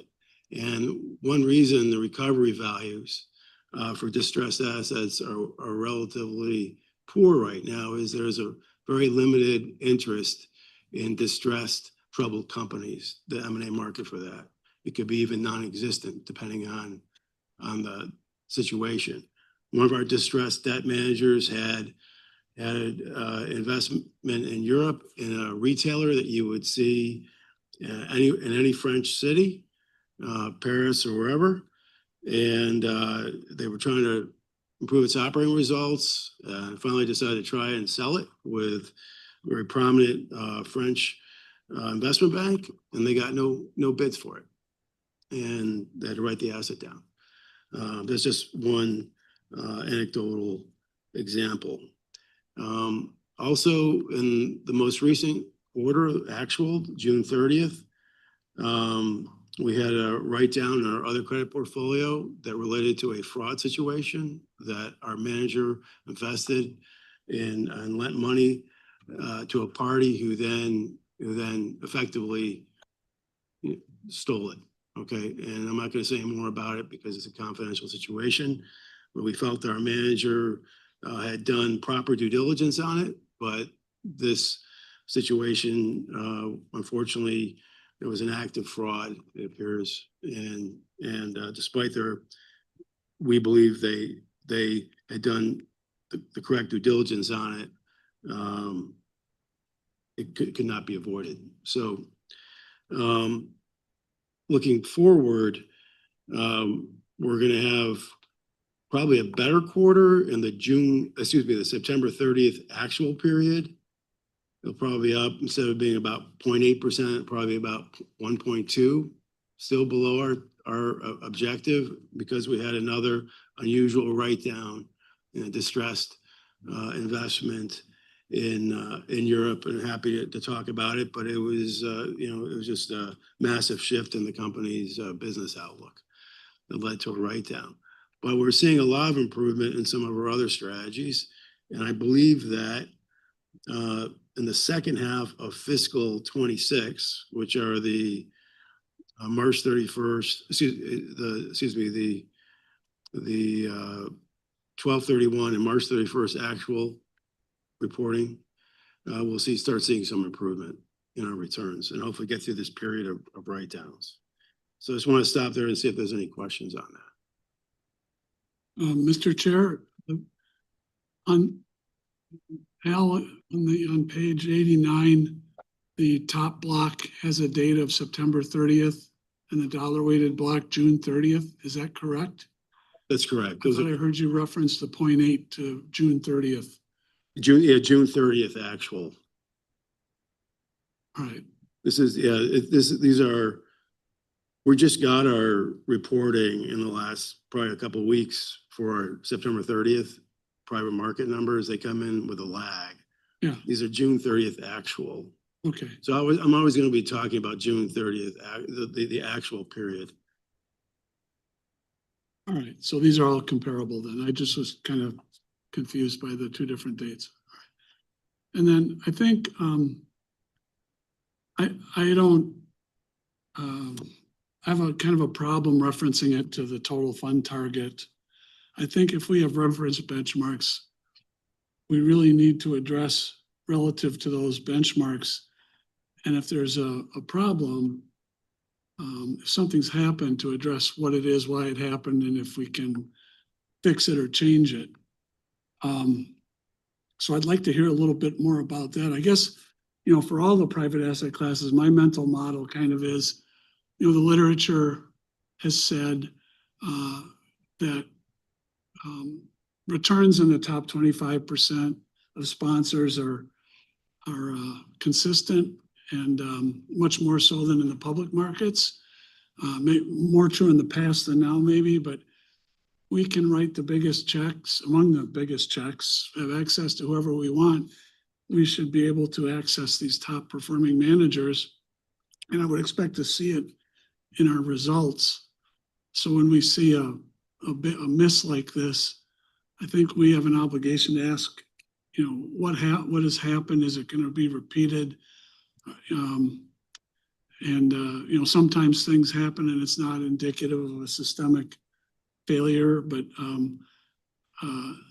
I'd like to have more of a discussion around that.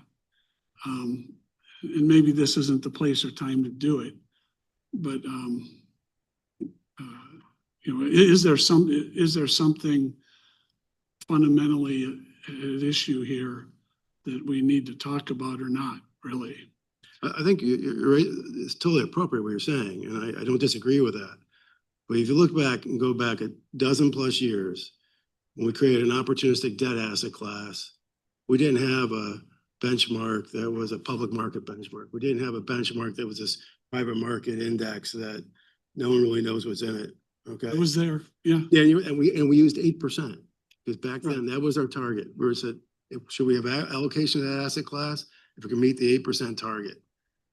I would suggest, to address your question, which I totally agree, you have to ask those questions, is this have a secondary benchmark that's either this public market benchmark or the private market universe as a secondary benchmark. It would accomplish all the objectives, but I think we get focused on how did this benchmark do that's flawed, okay, as opposed to, is this asset class achieving the expected return of the total fund or exceeding it. And you could always layer on onto that 7% target, an incremental premium. For example, private equity, and Sam and I just generally talked about this, it could be a 10% target. Private debt credit could be 8%. Maybe real estate is 7%. But to me, that makes more sense than comparing our performance to benchmarks that aren't reflective of either how we invest, which is how we've done it historically, Yep. Which is this S&P Morningstar Leveraged Loan Index plus 2.5, trying to compare ourselves to a tradable benchmark and then getting illiquidity premium on top of that. Or alternatively, a universe of private managers that we've now adopted where there's not a lot of clarity of what's in there and there is a self-selection bias. So those are my thoughts to follow up on it. And it's relevant because we used to have opportunistic debt that eventually became what's now the credit asset class. And we used a hard hurdle of 8%, which was back then the target return of the fund. So. Mr. Connolly, so Paul and I will confer and we'll get back to you on how we can touch on this topic at a subsequent IC meeting. So, Yeah, that'd be so we great. did And this then- next agenda item, so we're happy to do that. So Thank you. you.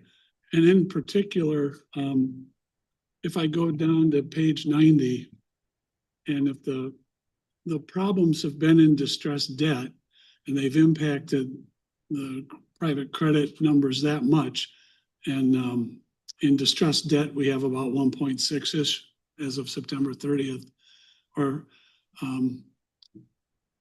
it must have been a pretty big impact to take down the whole private credit.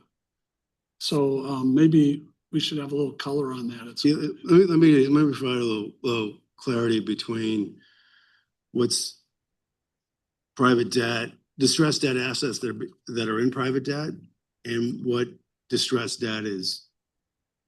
Okay, and Oh, okay, maybe I yeah, misunderstood. no, because it's a great question because there's a real important nuance to it. Private debt starts out as performing credit, meaning they're making a loan with the expectation they're going to be repaid interest and principal. But ultimately, a small subset of that universe of private debt performing credit becomes distressed inevitably. And for our portfolio, the recent data we have is that only 6% of our overall private credit portfolio across US and Europe, of that 8 billion or so that's shown on the page is for private debt. Only 6% of that is in default and therefore subject to this distress then.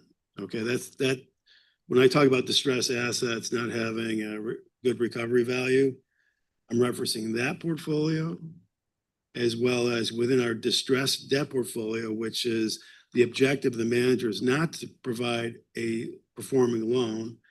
It's to buy a loan of a company that's already distressed, then work it out to a higher recovery value. And we're seeing the weakness in distressed assets in both the performing credit private debt portfolio and then in the distressed debt portfolio. I see, thank you. Yeah, it's a great Yeah, question. That's good. I And wasn't- maybe to alleviate some of your concern about it, and which is again, absolutely the right questions, is that we have stopped investing in tradable distressed, meaning distressed debt where the manager will go and purchase the distressed debt asset in the tradable credit market and try and work it out. We haven't been investing in that philosophy or strategy in several years pre-COVID because we don't believe in it anymore from experience. And the bulk of what's in our distressed debt portfolio now is pools of non-performing loans that are much more granular, smaller, almost all in Europe, that we think have better risk return characteristics. It doesn't mean they haven't had their own issues, but they have generally better performance characteristics. that last point about stopping the primary distress credit investing because I think your words were it doesn't work. I'd like to hear color on that. It's sometime maybe just a memo or just what contributed to that. I don't disagree with it. I'm just interested in what you saw. We've had, maybe just to generally address it, we started investing in distressed debt, the tradable distressed debt, back in 2010, 2011. And those two funds that were invested with a top quality, prominent distressed debt firm during a time post the credit crisis when it should have been a robust opportunity to buy troubled assets. And it was, and they've not met our return expectation. Same is true of two other, at the time, would have been perceived to be top quality distressed debt managers that ended up not performing well. And it's just from experience and also kind of evolving philosophy in that we believe the odds of success are on your side, more on your side. Doesn't mean it's guaranteed if you have private market information in your due diligence. So in our private credit portfolio, the due diligence, they get private market information when they're evaluating an investment, meaning inside information on that company.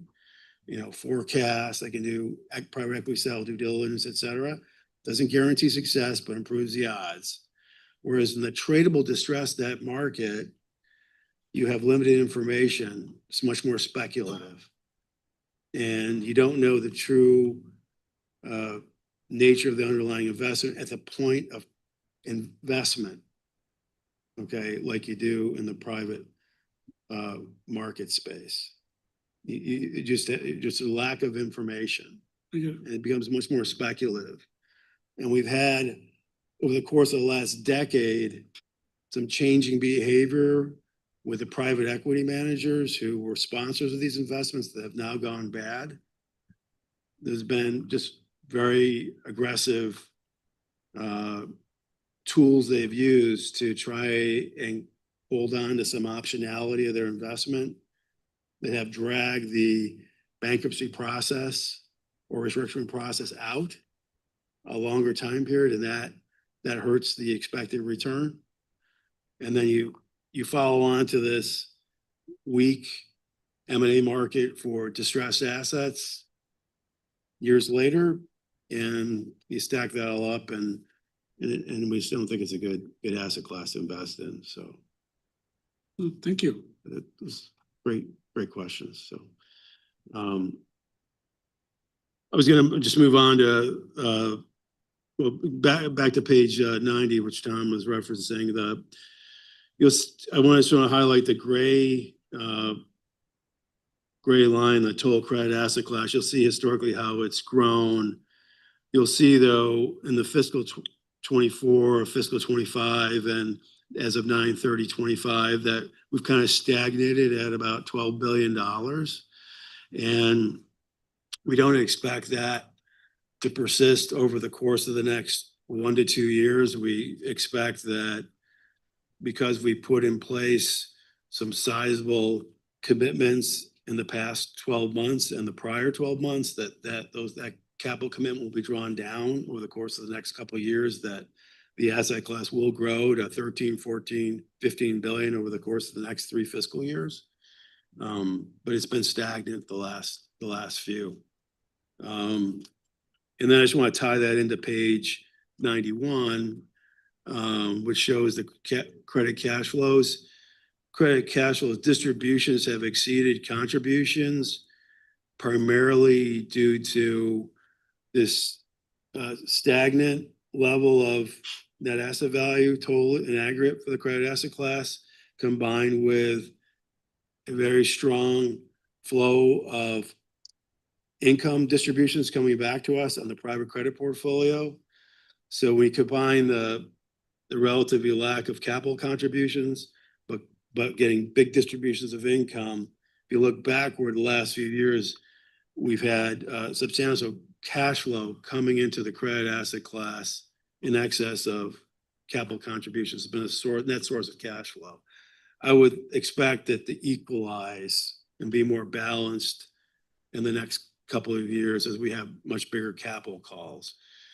The private debt portfolio, let's say it's roughly about $8 billion.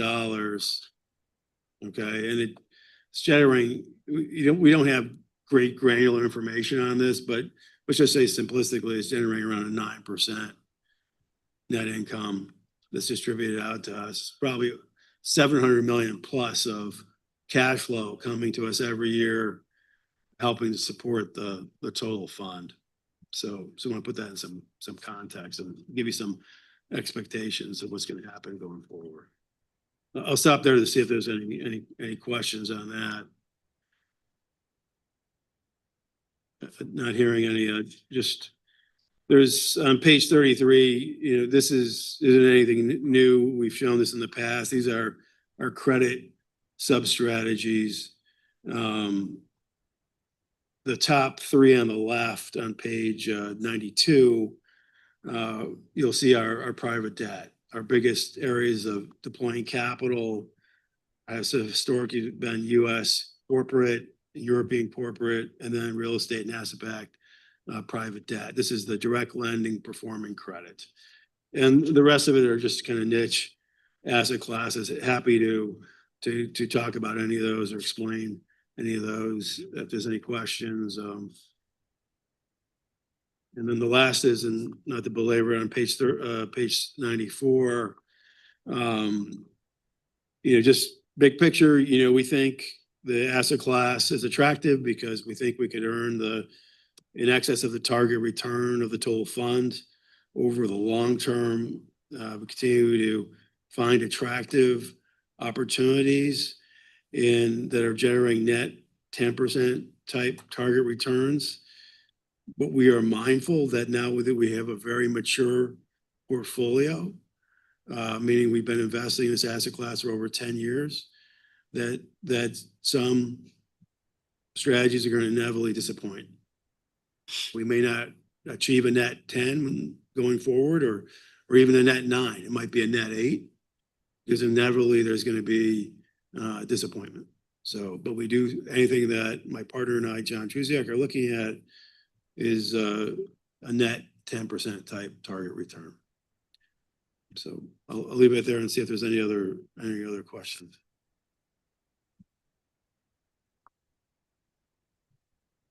Thank you.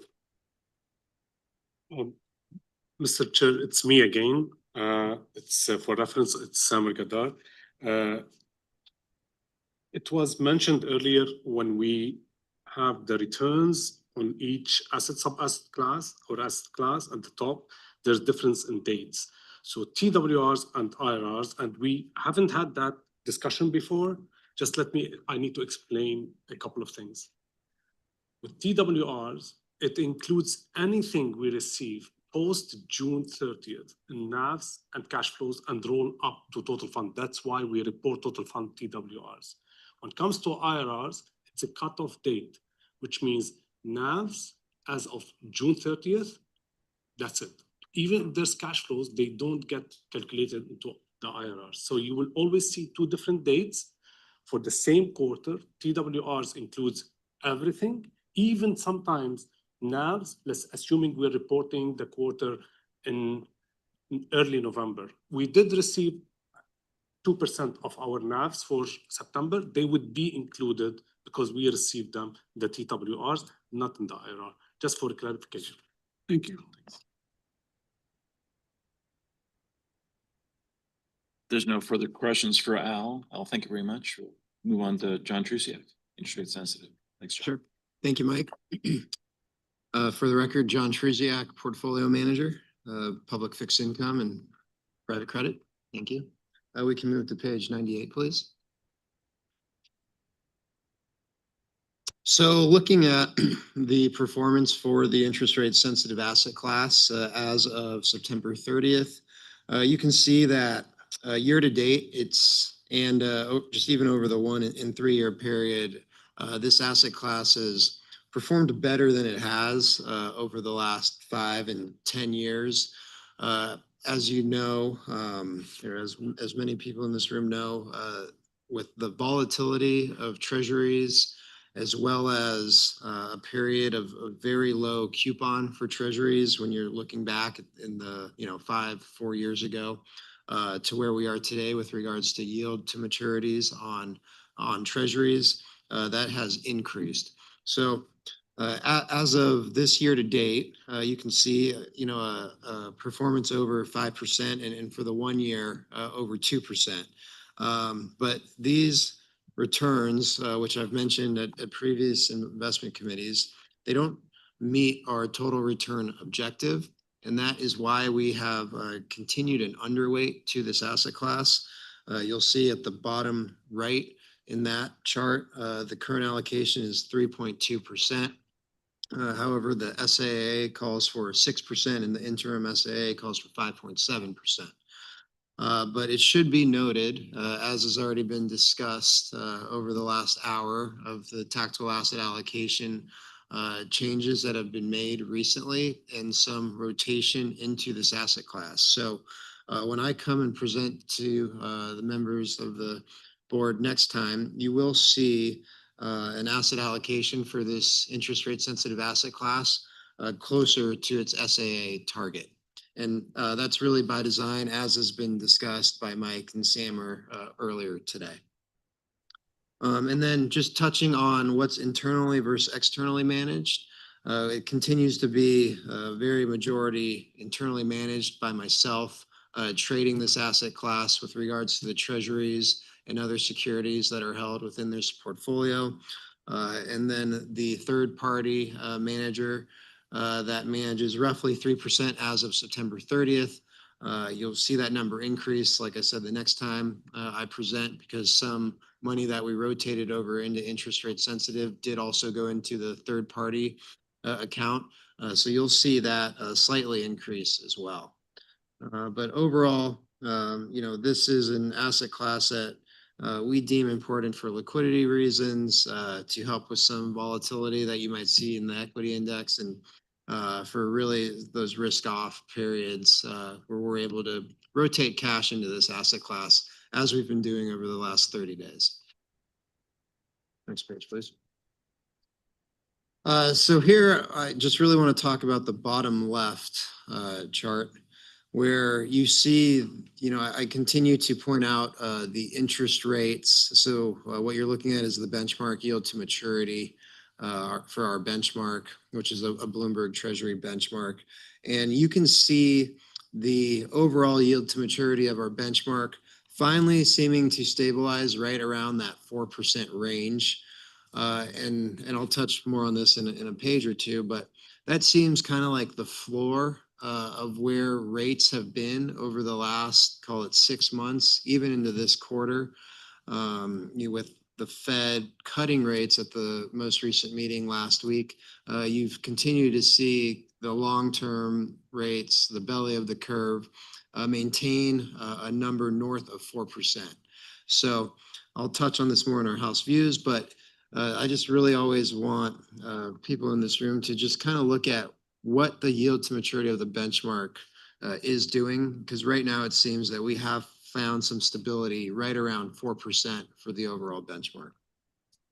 And then just with regards to tracking error, same as the public equity team gets, the interest rate sensitive team also gets some tracking error to try to produce outsized returns against our benchmark.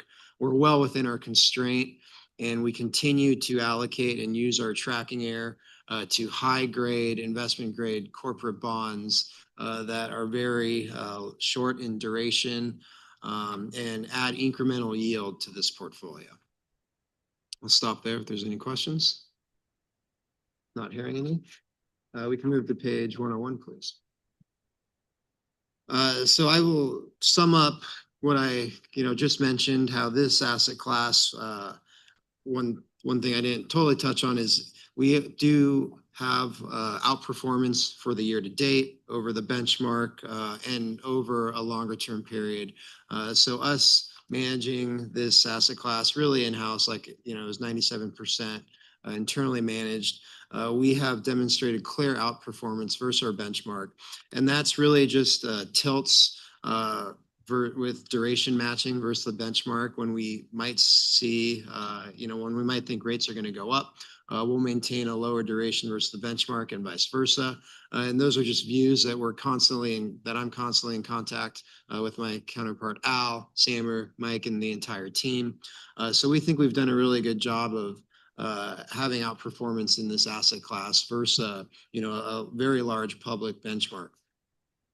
And but overall, it continues to not meet the 7% return hurdle. That's why we continue to recommend an underweight. Although, like I've mentioned over the last 10 minutes or so, we are reallocating capital into this asset class over the last 30 to 60 days.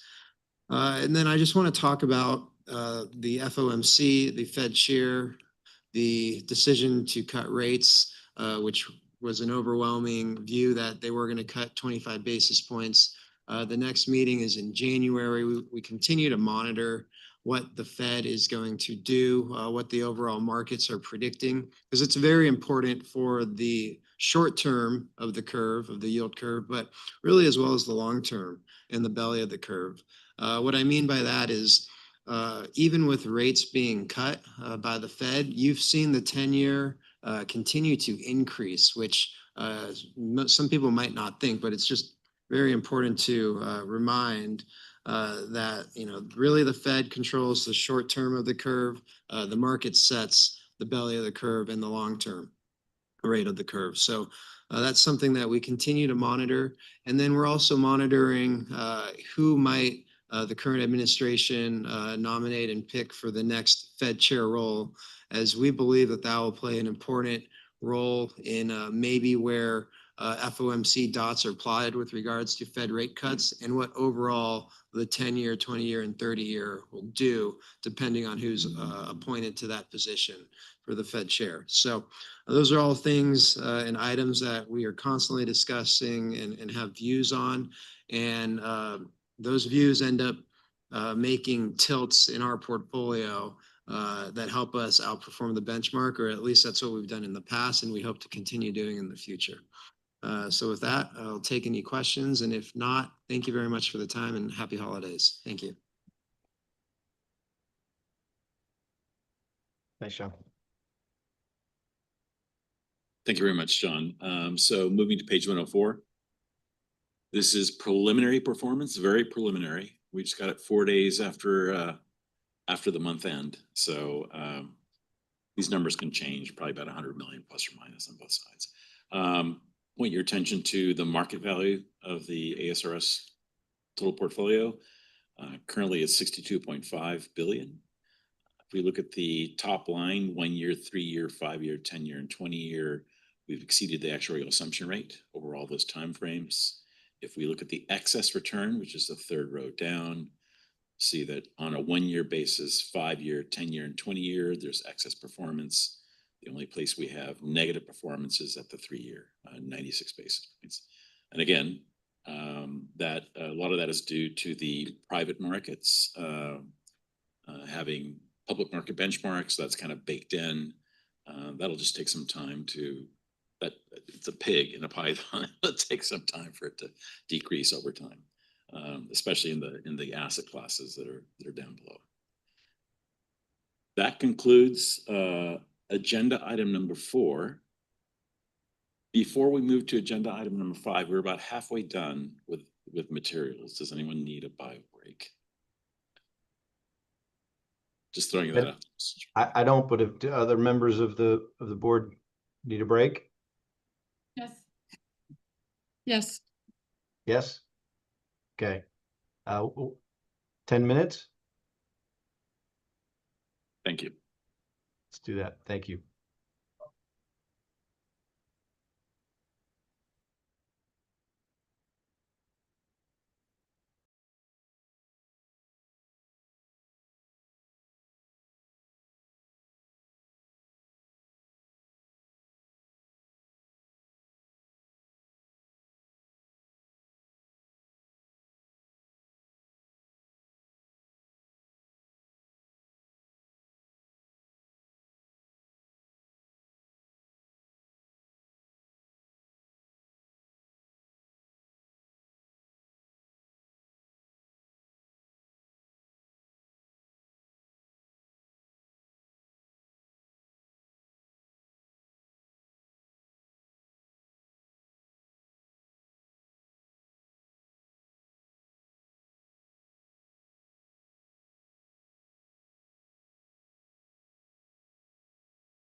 Can you all hear me? I'm having trouble hearing anybody there.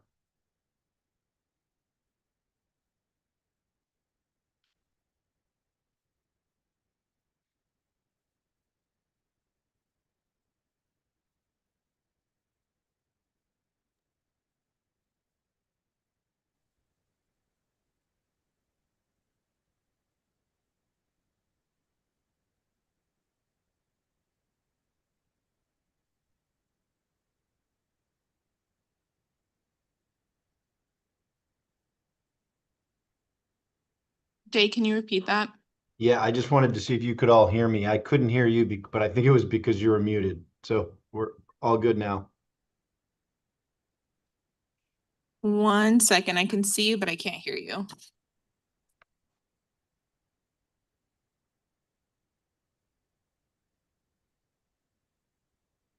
How about now?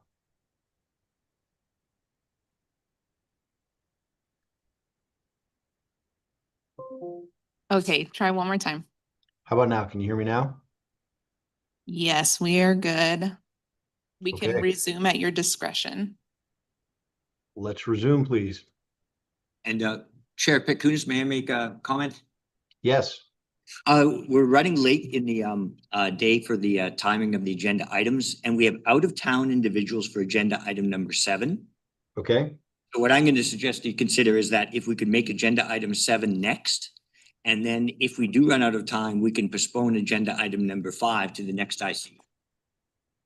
I completely agree. Let's do that. Let's move item number 7 to the present position in the agenda, and then if we run out of time, we'll push item number 5. Thanks. Thank you.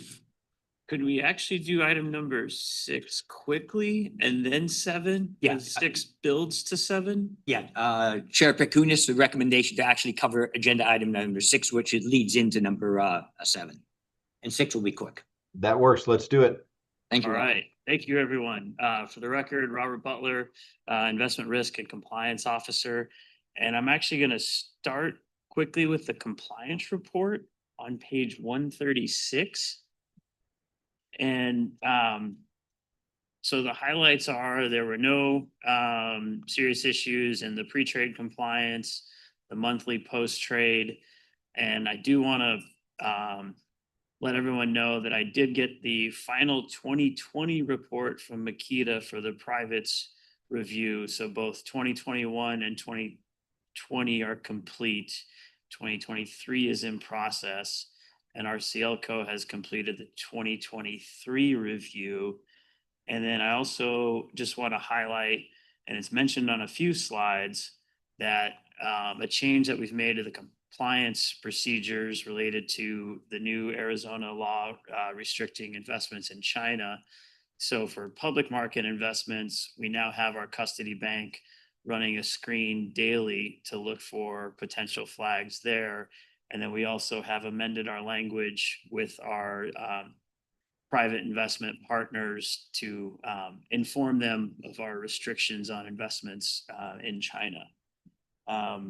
So I'll jump to page 140 and just point out these changes are mentioned in the bottom 2 bullet points. And then I'll go ahead and jump to page 142, and just to apologize for the typo on the first bullet point. That is the last period. The current period reviewed was the August through October, and there were no major flags or concerns in the custody or the review by our custody bank, BNY. And then just go ahead and jump quickly to page 144. So in the last discussion, I apologize, I did not answer a question well about what happens when we find a mistake. And as a reminder, we're going to do a deep dive at the March IC meeting on the privates compliance review. And I'll have some more concrete examples of what happens when a material error is found, but I'll just give these generalized example of what happens. if RCLCO for the real estate separate accounts or Makita finds an error in a calculation, if, for example, we were overcharged, say $50,000, we will then be credited the $50,000 in the next accounting cycle. So there is a mechanism to work with the managers and get those errors corrected. And they're usually minor. Sometimes they go against us, other times they're in our favor, and then we sort of owe more money the next year. So we do go back and have those things adjusted. So I just wanted to point that out. And then I guess quickly, as mentioned on page 146, this is now slightly out of date because I did receive the last 2020 review. So again, 2020 and 2021 have both been completed by Makita. That's for our private equity and private credit primarily. And the 2023 review is in process. Now I'm going to jump back to the risk report, starting on page 117, as this will lead into the next item with my friends here from MSCI. Then let's go ahead and we will jump forward all the way to page 122. And here, I just always like to highlight, while interest rate sensitive, as mentioned, the returns were not super high, but one of the reasons we have that in the portfolio is because of the diversification primarily from our equities, which you can see here sort of highlighted in the green. And then we have some other diversification benefits from credit, and then sort of less diversification from real estate, and then moving to private equity. And again, when you're building a portfolio, you want to have asset classes that move differently and respond differently to different economic environments and shocks.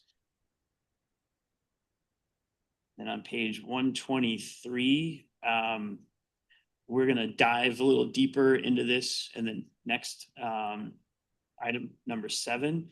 But again, on the left side, this is our dollars invested in the asset classes. And then on the right side is that contribution to volatility from the asset classes, where you see that higher contribution from the public and private equity and a lower contribution from the other asset classes. And then let's jump to page 126. So I have made some changes to this slide. First, to kind of make it easier to see, got rid of a few crisis scenarios that weren't really that bad, if that makes sense. Just thinking that, a quote unquote crisis where maybe our portfolio is projected to have fallen 3%. I don't know if we learned too much from that. So we dropped a few of the minor crises, added the 1994 US rate hike crisis. If crisis is the right term. As you can see, it's not a huge impact, but it's also interesting to have included it because you'll see a new third line here, which is the 60/40 portfolio. So previously, the gray bars represented the difference in performance between our portfolio and our benchmark. Now the gray bars are the hypothetical performance of a 60/40 portfolio. And to get that closer to our portfolio, the 60% in equities is the global benchmark. The 40% to bonds is a US benchmark. And you'll notice that in most scenarios, the 60/40 loses less than our benchmark, or hypothetically would have lost less. And this is to be expected because of the large allocation to fixed income. This is in no way a recommendation that we adopt a 60/40 portfolio, and what you would give up to have lost less in these stress scenarios would be a lot higher returns. Again, going back to John's presentation, we see the trailing returns of the Treasuries portfolio. You're talking a few percentage points.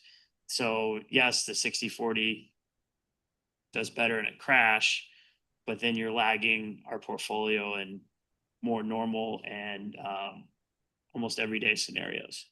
So I hope that makes sense. It does, just a quick question for you on Yeah. the distinction between the 2008 Lehman bust and the 2007 to 2009 subprime crisis. Is that just, you're using 1 year of shock for the Lehman bust and you're using the 3 years of shock for the subprime credit, including the Lehman year? Yes, they're overlapping crises. So the time period is different, obviously, and then the shocks applied will be slightly different too. Okay, And got it. Thanks. I'd be happy to keep the Lehman bust or exclude it, depending if anyone has a strong feeling, but we can maybe get into that more in the next section. And then I'm gonna go ahead and skip all the way to page 133. Because this is basically the culmination of the few slides before it. Here, we're just highlighting our largest external managers. And I do want to note always that we are our own largest manager, managing around 34% of the portfolio. But I like this slide just to see kind of these are our core external manager partners, so the ones to keep an eye on. And then with that, I'll conclude my risk and compliance presentation unless there's any questions, but I'm thinking there'll be more in the next section. So I went quickly on all that. Any questions from any members of the committee? Okay, so with that, we'll move from agenda item number 6 to agenda item number 7. All right, so now we're gonna jump to page 149. Maybe we could stay on my picture for a while, but that's okay. So as everyone probably remembers, the last time I presented on the October 1st investment committee meeting, there were a lot of questions around sort of what goes into the modeling that's done to show a lot of the analytical slides.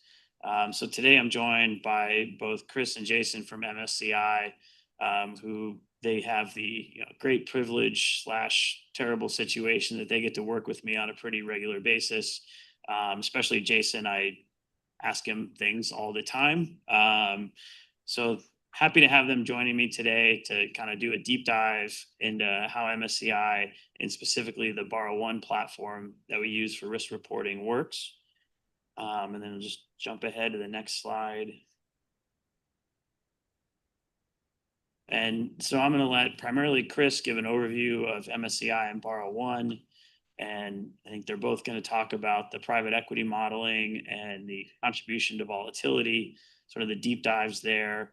And then I think Jason will be taking the lead on the stress testing, and I will be chiming in from time to time as we go through this.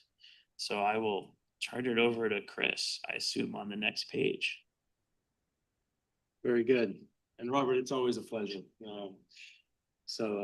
Thank you, Mr. Chairman, members of the board for having us in. For the record, I'm Chris Brecken, representing MSCI, which is a partner with the State Retirement Plan.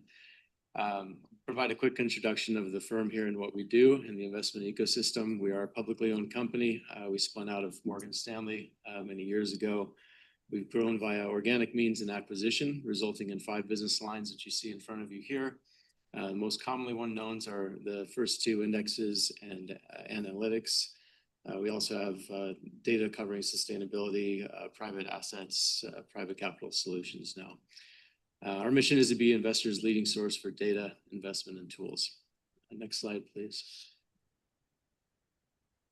With regards to how we accomplish that mission, I mentioned indexes. I'll focus on the use cases for our data taking place right now at State Retirement System. So indexes for benchmarking and portfolio construction are the most oft cited use cases for plans such as Arizona here. We also have risk software. The name goes by BarraOne, and mentioned by Robert earlier. It's commonly used for portfolio construction, for risk monitoring, for stress testing. We'll focus on that in the next few slides here. There's also some compliance data that is in use at the plan as well. Next slide, please. It's a very similar graphic slide, but ask you to address your attention to the upper half where there's some notes on what borrow one is. So more specifically, this is to assist investors and risk professionals in monitoring total planned risk. That is the a priori the reason it exists. But it also provides investors a way to discern, to measure and manage the risk relationships between assets and the correlations. And that thus provides useful intelligence for matters of, say, asset allocation or capital deployment, monitoring of managers as well. There's some other common use cases listed at the top of the slide, including one we'll be focusing on in a few minutes, namely the stress testing exercise. Next slide, please. Robert, did you want to say anything here before we move to? I have comments coming, but not yet. Okay, very good. Next slide, please. So it's a lovely topic, and I promise this is the only slide that involves math on it. The reason for this slide and this point is to provide some motivation for separately modeling the risk of private equity. It is a distinct asset class, of course. It carries its own risk and return characteristics, and thus for purposes of risk assessments, reporting and stress testing, it makes sense to model private equity. And this can become a difficult exercise in that there is this lagged and delay in the reporting. You also don't have always full transparency into what you own per se. And so here you see that the chart just shows a long period. It's a bit dated now from one of our methodology documents, but you see an obvious difference between public equity, which is in blue there, and private equity in red. And so we do observe, of course, a return differential. There's also, if one squints just a little bit, you can see that there's more movement in the blue line representing public equity, of course, because it's marked daily. We can always see what the price is, whereas private equity exhibits this smooth effect by virtue of only being reported less frequently, namely quarterly is the usual. So in order to model how risky and how different the risk is of private equity compared to public equity, one way to do it is to consider that they are both equity. They trade differently and are reported differently, but they both represent ownership, economic ownership in some enterprise concern. And so it makes sense in some light to consider the return and risk of private equity as being a public component and a private component. And the private component could be construed as an illiquidity premium because these do not trade or are priced on a regular basis, as is public equity. And so if you take these two points of view, you can come to various conclusions. And what we've done is combine both points of view. Namely, those 2 points of view are a purely private point of view, where the illiquidity drives a lot of the excess risk and return of this asset class. You can view it purely as a private or public proxy and say, this is an asset class that's mostly looking like public equity, but that would lead you to the conclusion that it might be much more volatile than it really is. We find the truth to be somewhere in between. And so what our model does is it takes both a public proxy as well as models that illiquidity premium, the extra that you get, the reason for the difference between those two lines. And we're able to model the risk of private equity. We do this for other asset classes as well. We'll be focusing a bit on private equity here today. But the thesis is that in order to conduct a stress test, if we're going to ask what might happen under certain scenarios, we need to be able to model the risk. And furthermore, we need to be able to model the risk relationships to other asset classes as well to get a more holistic view of what might happen in one of the crisis scenarios that Robert laid out before. And this is where I want to jump in because I've looked at some other risk systems, and I think what most other systems do is they just take the public market beta and they don't have that private component. And so then what would happen is, and maybe they'll lever it, but so the performance would like exactly match the public markets. And then if we're using a system like that on the correlation matrix, well, the public equity to private equity correlation would be 1, whereas that's not what shows up in the report. It's like 0.75 or 0.78, kind of showing that the modeling is capturing that difference between the privates and publics. So, and I know we got sort of a couple slides on this topic, but part of why I like using this system is this is the most sophisticated modeling I've seen so far for handling private assets. Where again, most other groups just use a public beta and that's it. Thank you, Robert. And that's a great segue to the next slide, please, where we show with a little bit more detail. Apologize, it's a little bit small print, but what we're exhibiting here is 3 different approaches to modeling the risk of private equity. And so you have columns here showing total risk, the correlation of any particular asset class to the total portfolio, that asset class's risk contribution to the total portfolio risk, and then also a diversification metric. The top section shows if you use just public proxies, as Robert mentioned, it does a decent but incomplete job to assess the risk of a private asset, to assume that they behave and exhibit all the same characteristics one for one as public assets do. We know that's different. We saw it in the return stream slide previously. The bottom section is to take just the valuations from managers as reported themselves. This ends up giving you a confusing signal a little bit due to the lag and to the smooth amount. So if you're only hearing a price once a quarter, it doesn't make sense necessarily to presume that the price movement was flat.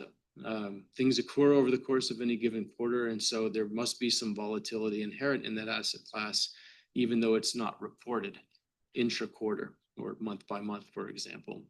So the challenge becomes to use our understanding of how public markets behave to model small differences that can account for the return differential and imply from that an interim risk number for a private asset. And that's the section that you see in the middle. We use some mathematical techniques in order to do so, and we can arrive at reasonable assessments of the risk and the correlations of private assets, both amongst themselves and to other assets in the portfolio. Question? Yes. So, just for my own clarification, it's probably obvious, but the total risk number, is that just a standard deviation of returns for the asset class? Okay, and then the correlations are relative to what? The total fund or equities or? To the total fund. Total fund, thank you. The first question I asked myself when I saw this material. Next slide, please. Just a small point on how we differentiate within private equity. So this is a formal risk model, which is a set of mathematical output to assess the risk of several characteristics of private equity itself. We categorize those between region, as you can see in the top section, notably US, Europe, and Asia. There's several subsectors there from private equity, large buyouts, small buyouts, early stage venture, et cetera, down the line. The public proxies that we use to help model them are listed in the lower section. So those are public equity indexes as published by MSCI. In addition, you'll note on the bottom 2 lines, the private equity model is capable to a limited extent to characterize and describe private credit. And so you see distressed and mezzanine as represented, or we use a Merrill Lynch US high yield index in that case to help proxy those. There is a separate risk model as well. We can come that perhaps at another time. We'll focus our efforts on the use of the private equity model today for the stress tests. At this point, I have to turn it over to my colleague Jason to review a little bit more detail on what makes the private equity model work. So, Chairman of the board, thank you for having us here. For the record, my name is Jason Crisostomo from MSCI. I'd like to perhaps, before starting off with this slide, is to add on to the previous slide. Chris was showing you the public proxies at the bottom half of the page, but we also were talking about our private models able to handle pure private factors. But where do those private factors, or how are those factors informed? As you may have seen in the earlier slide, we have private capital solutions. We've acquired Burgiss in recent years, and we use their data of, very extensive private asset data to inform the factors. So that's why you have these, I would say like 6 different factors here for the US in front of you. Those pure private factors are informed using Burgess data. Next slide, please. So in this slide, we want to show the beta or sensitivity of the private assets to the portion of risk that can be described by public assets. And it's sort of a very technical concept, but the one thing interesting with the private equity model is that we're able to capture the source of risk that's related to both public asset and the risk related to the pure private asset. Next slide, please. And one comment on that slide, like I said earlier, a lot of other systems just use the public proxy in their modeling. So that slide for the other ones would just be like a straight line across. It wouldn't have the nuance with some assets having a higher beta to the public and some having a lower. It would just be a very boring flat slide. Throw that in there. Thank you. Thank you, Robert. Now, what we have here on screen, we want to show private equity's risk contribution to the total plan. It sums up to 24.5%. That is with an exposure allocation of 13.3. In other words, private equity is punching above its weight in terms of risk, meaning with a small market value allocation, the risk, standalone risk or volatility is at 24.5% contribution to the total. When we view risk contribution, it would be 3 items. First item is the asset exposure or the market value allocation to the total plan. Second is the standalone risk of that asset class. And third is the correlation of that asset to the portfolio. So with those 3 combined, we are able to come up with how much contribution that asset class is providing to the total risk of the total plan. And again, the risk here is the volatility. Yep. And then I'll go ahead and take the next slide, which is the one that you guys have been seeing for a while now in my standard reports. But basically, the previous slide shows how we get to the number for private equity. So that same process is done for all the asset classes to come up with this output. It's the easy summary there. Then I'll kick it back over to Jason, I believe, for. Oh.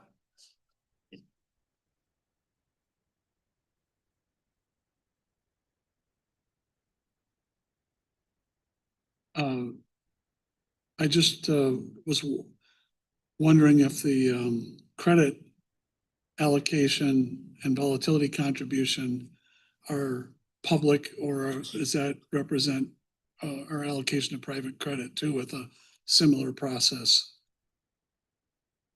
Does that mean- Yeah, it's a similar process to get there with, combining the public beta with the private credit aspects. Okay, so that do is the taken into calculation. account.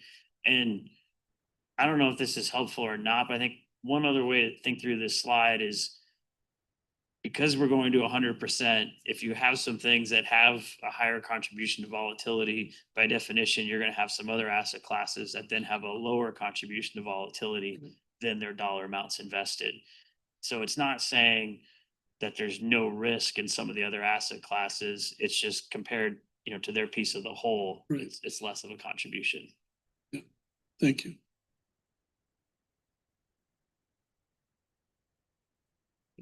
Next slide, please. I think you can skip to 162. Yeah, thanks. Thank you. So as Robert mentioned earlier, stress testing, this aims to understand the potential impact, hypothetical impact of a similar event if it were to happen again. Now, these events go beyond your usual standard deviation or risk measurement that was presented. So for any successful stress testing exercise, one must have 2 important ingredients. One is a set of market risk factors to shock. We've already seen some of them earlier. And second is a set of models to evaluate your assets as it reacts to these market shocks. And with these two, we both have it in MSCI Bar 1. Its stress testing capability provides the user a robust framework to shock different market risk factors like interest rates, exchange rates, even private factors, equity factors, and valuation models for the portfolio positions that will react based on those shock definitions. In this case, equities are modeled as equities, private equities, of course, are modeled as private equities. I'd like to pause here for a moment if there are any questions. If not, we can move on to the next slide, 163.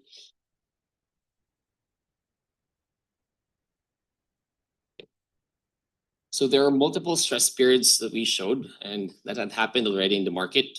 Most of us might remember the 07-09 Great Financial Crisis, the 9/11 attack, 1987 Black Monday, and so on. So in order to stress one's portfolio or the total plan, we need to have a process to determine how the model revalues the assets to calculate, the stressed market value. First, of course, is we determine or we define the historical event. Next is we determine what are the relevant factors or parameters that we want to shock. And then we look at how much these factors moved during the stress period. I think this is one of the questions of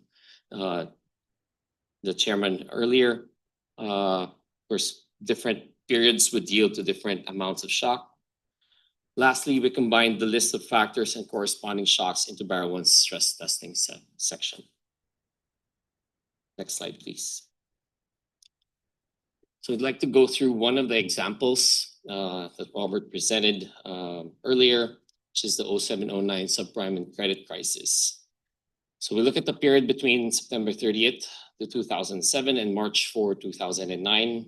This period represents the burst of the housing bubble and marked multiple years of the mortgage crisis, low interest rates, and loose regulatory environment.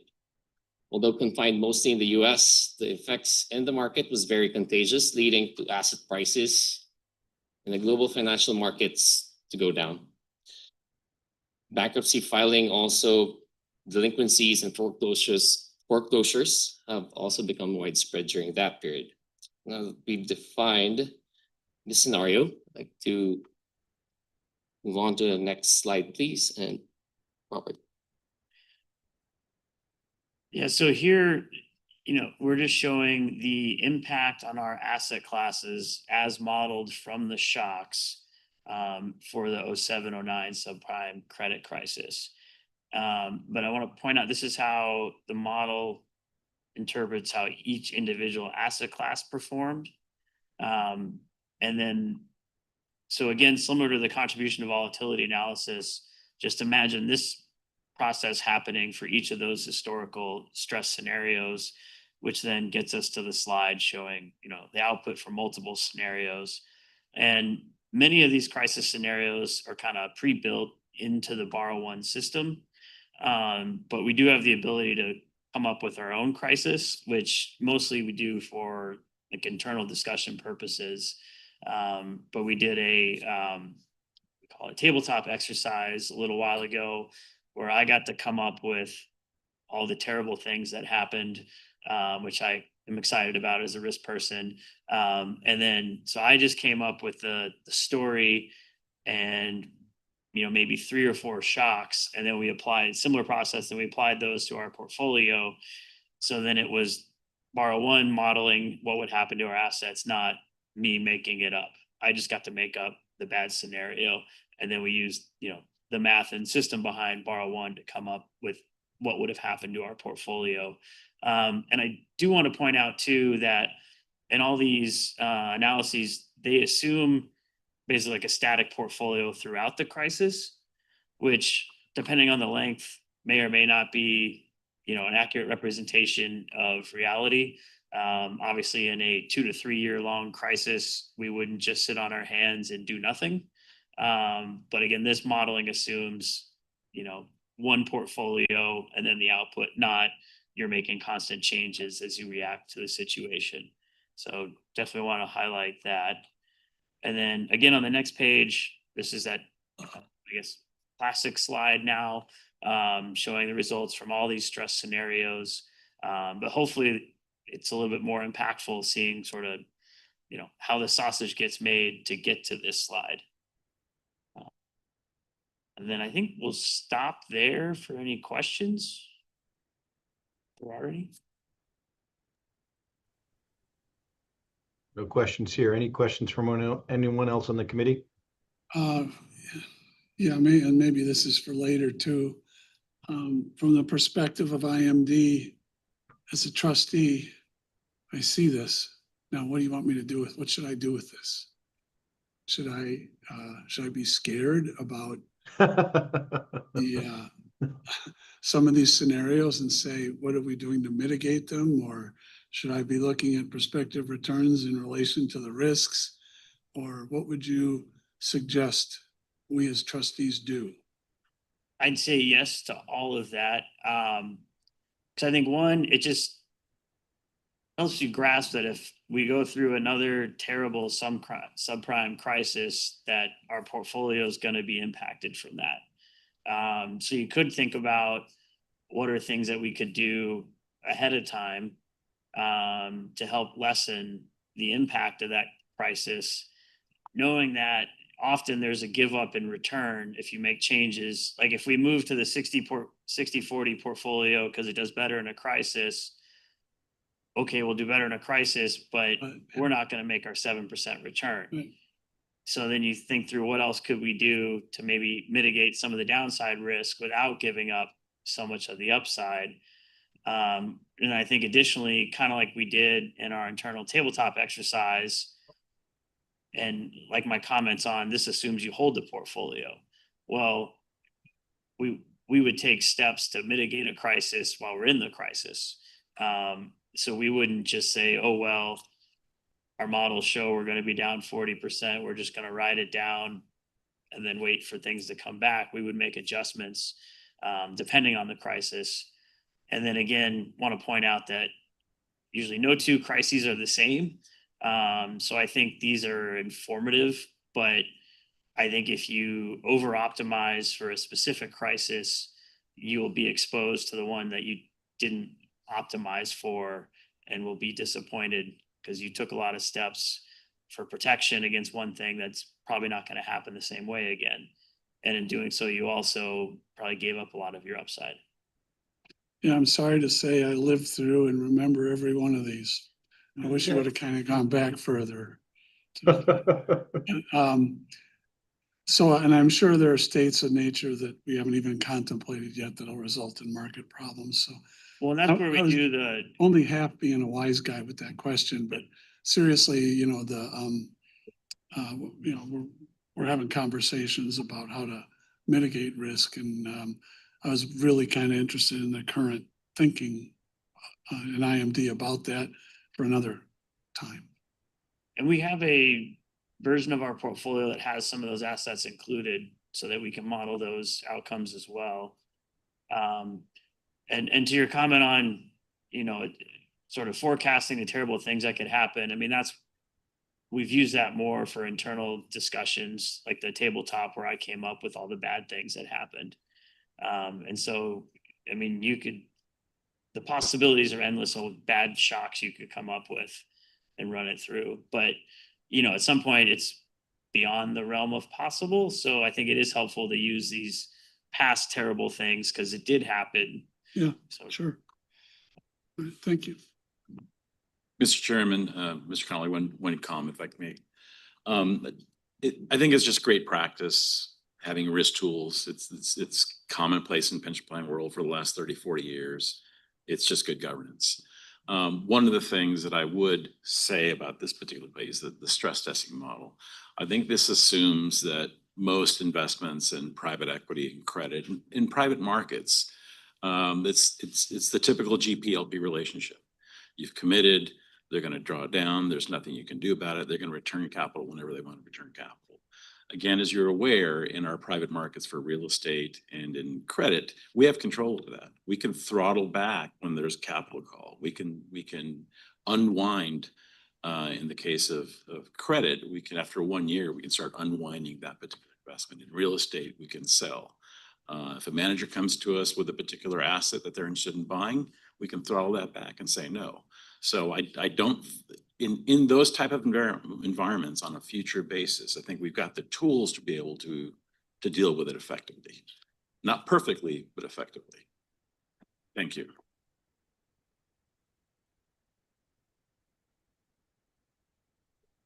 All right, well, thank you guys for the time and hope you're excited for next time with the deep dive on private markets compliance. Thank you guys very much. And we are, I can say for all of us, we are very excited for the next time. Okay, let's see. So we've been through items 1 through 7. I'm sorry, 1 through 7, ignoring number 5, and I know some of us may have a hard stop at 12:30. My suggestion would be that we continue down through items 8 through 12. And I'm not sure what the formal process we need to execute to defer item number 5. Somebody help me with that? Yeah, simply make a statement that you're going to defer agenda item to a upcoming investment committee meeting. That would be satisfactory. Thank you.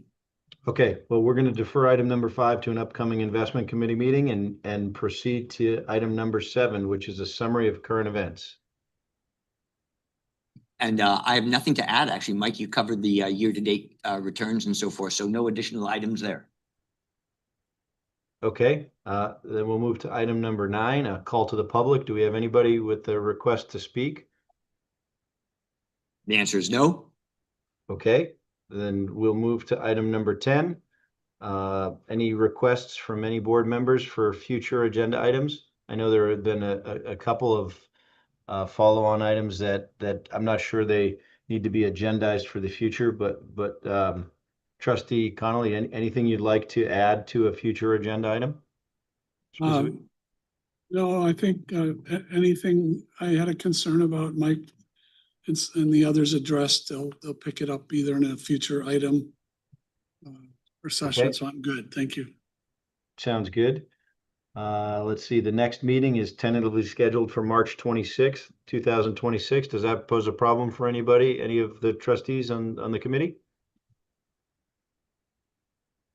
Hearing no objections, we'll assume that's okay. And then we'll move to item number 12, an adjournment of the investment committee meeting. Thank you. Thanks, everybody. Happy holidays. Yep. Thank you, everyone. Thank you, everyone, for attending. The time is 12:16.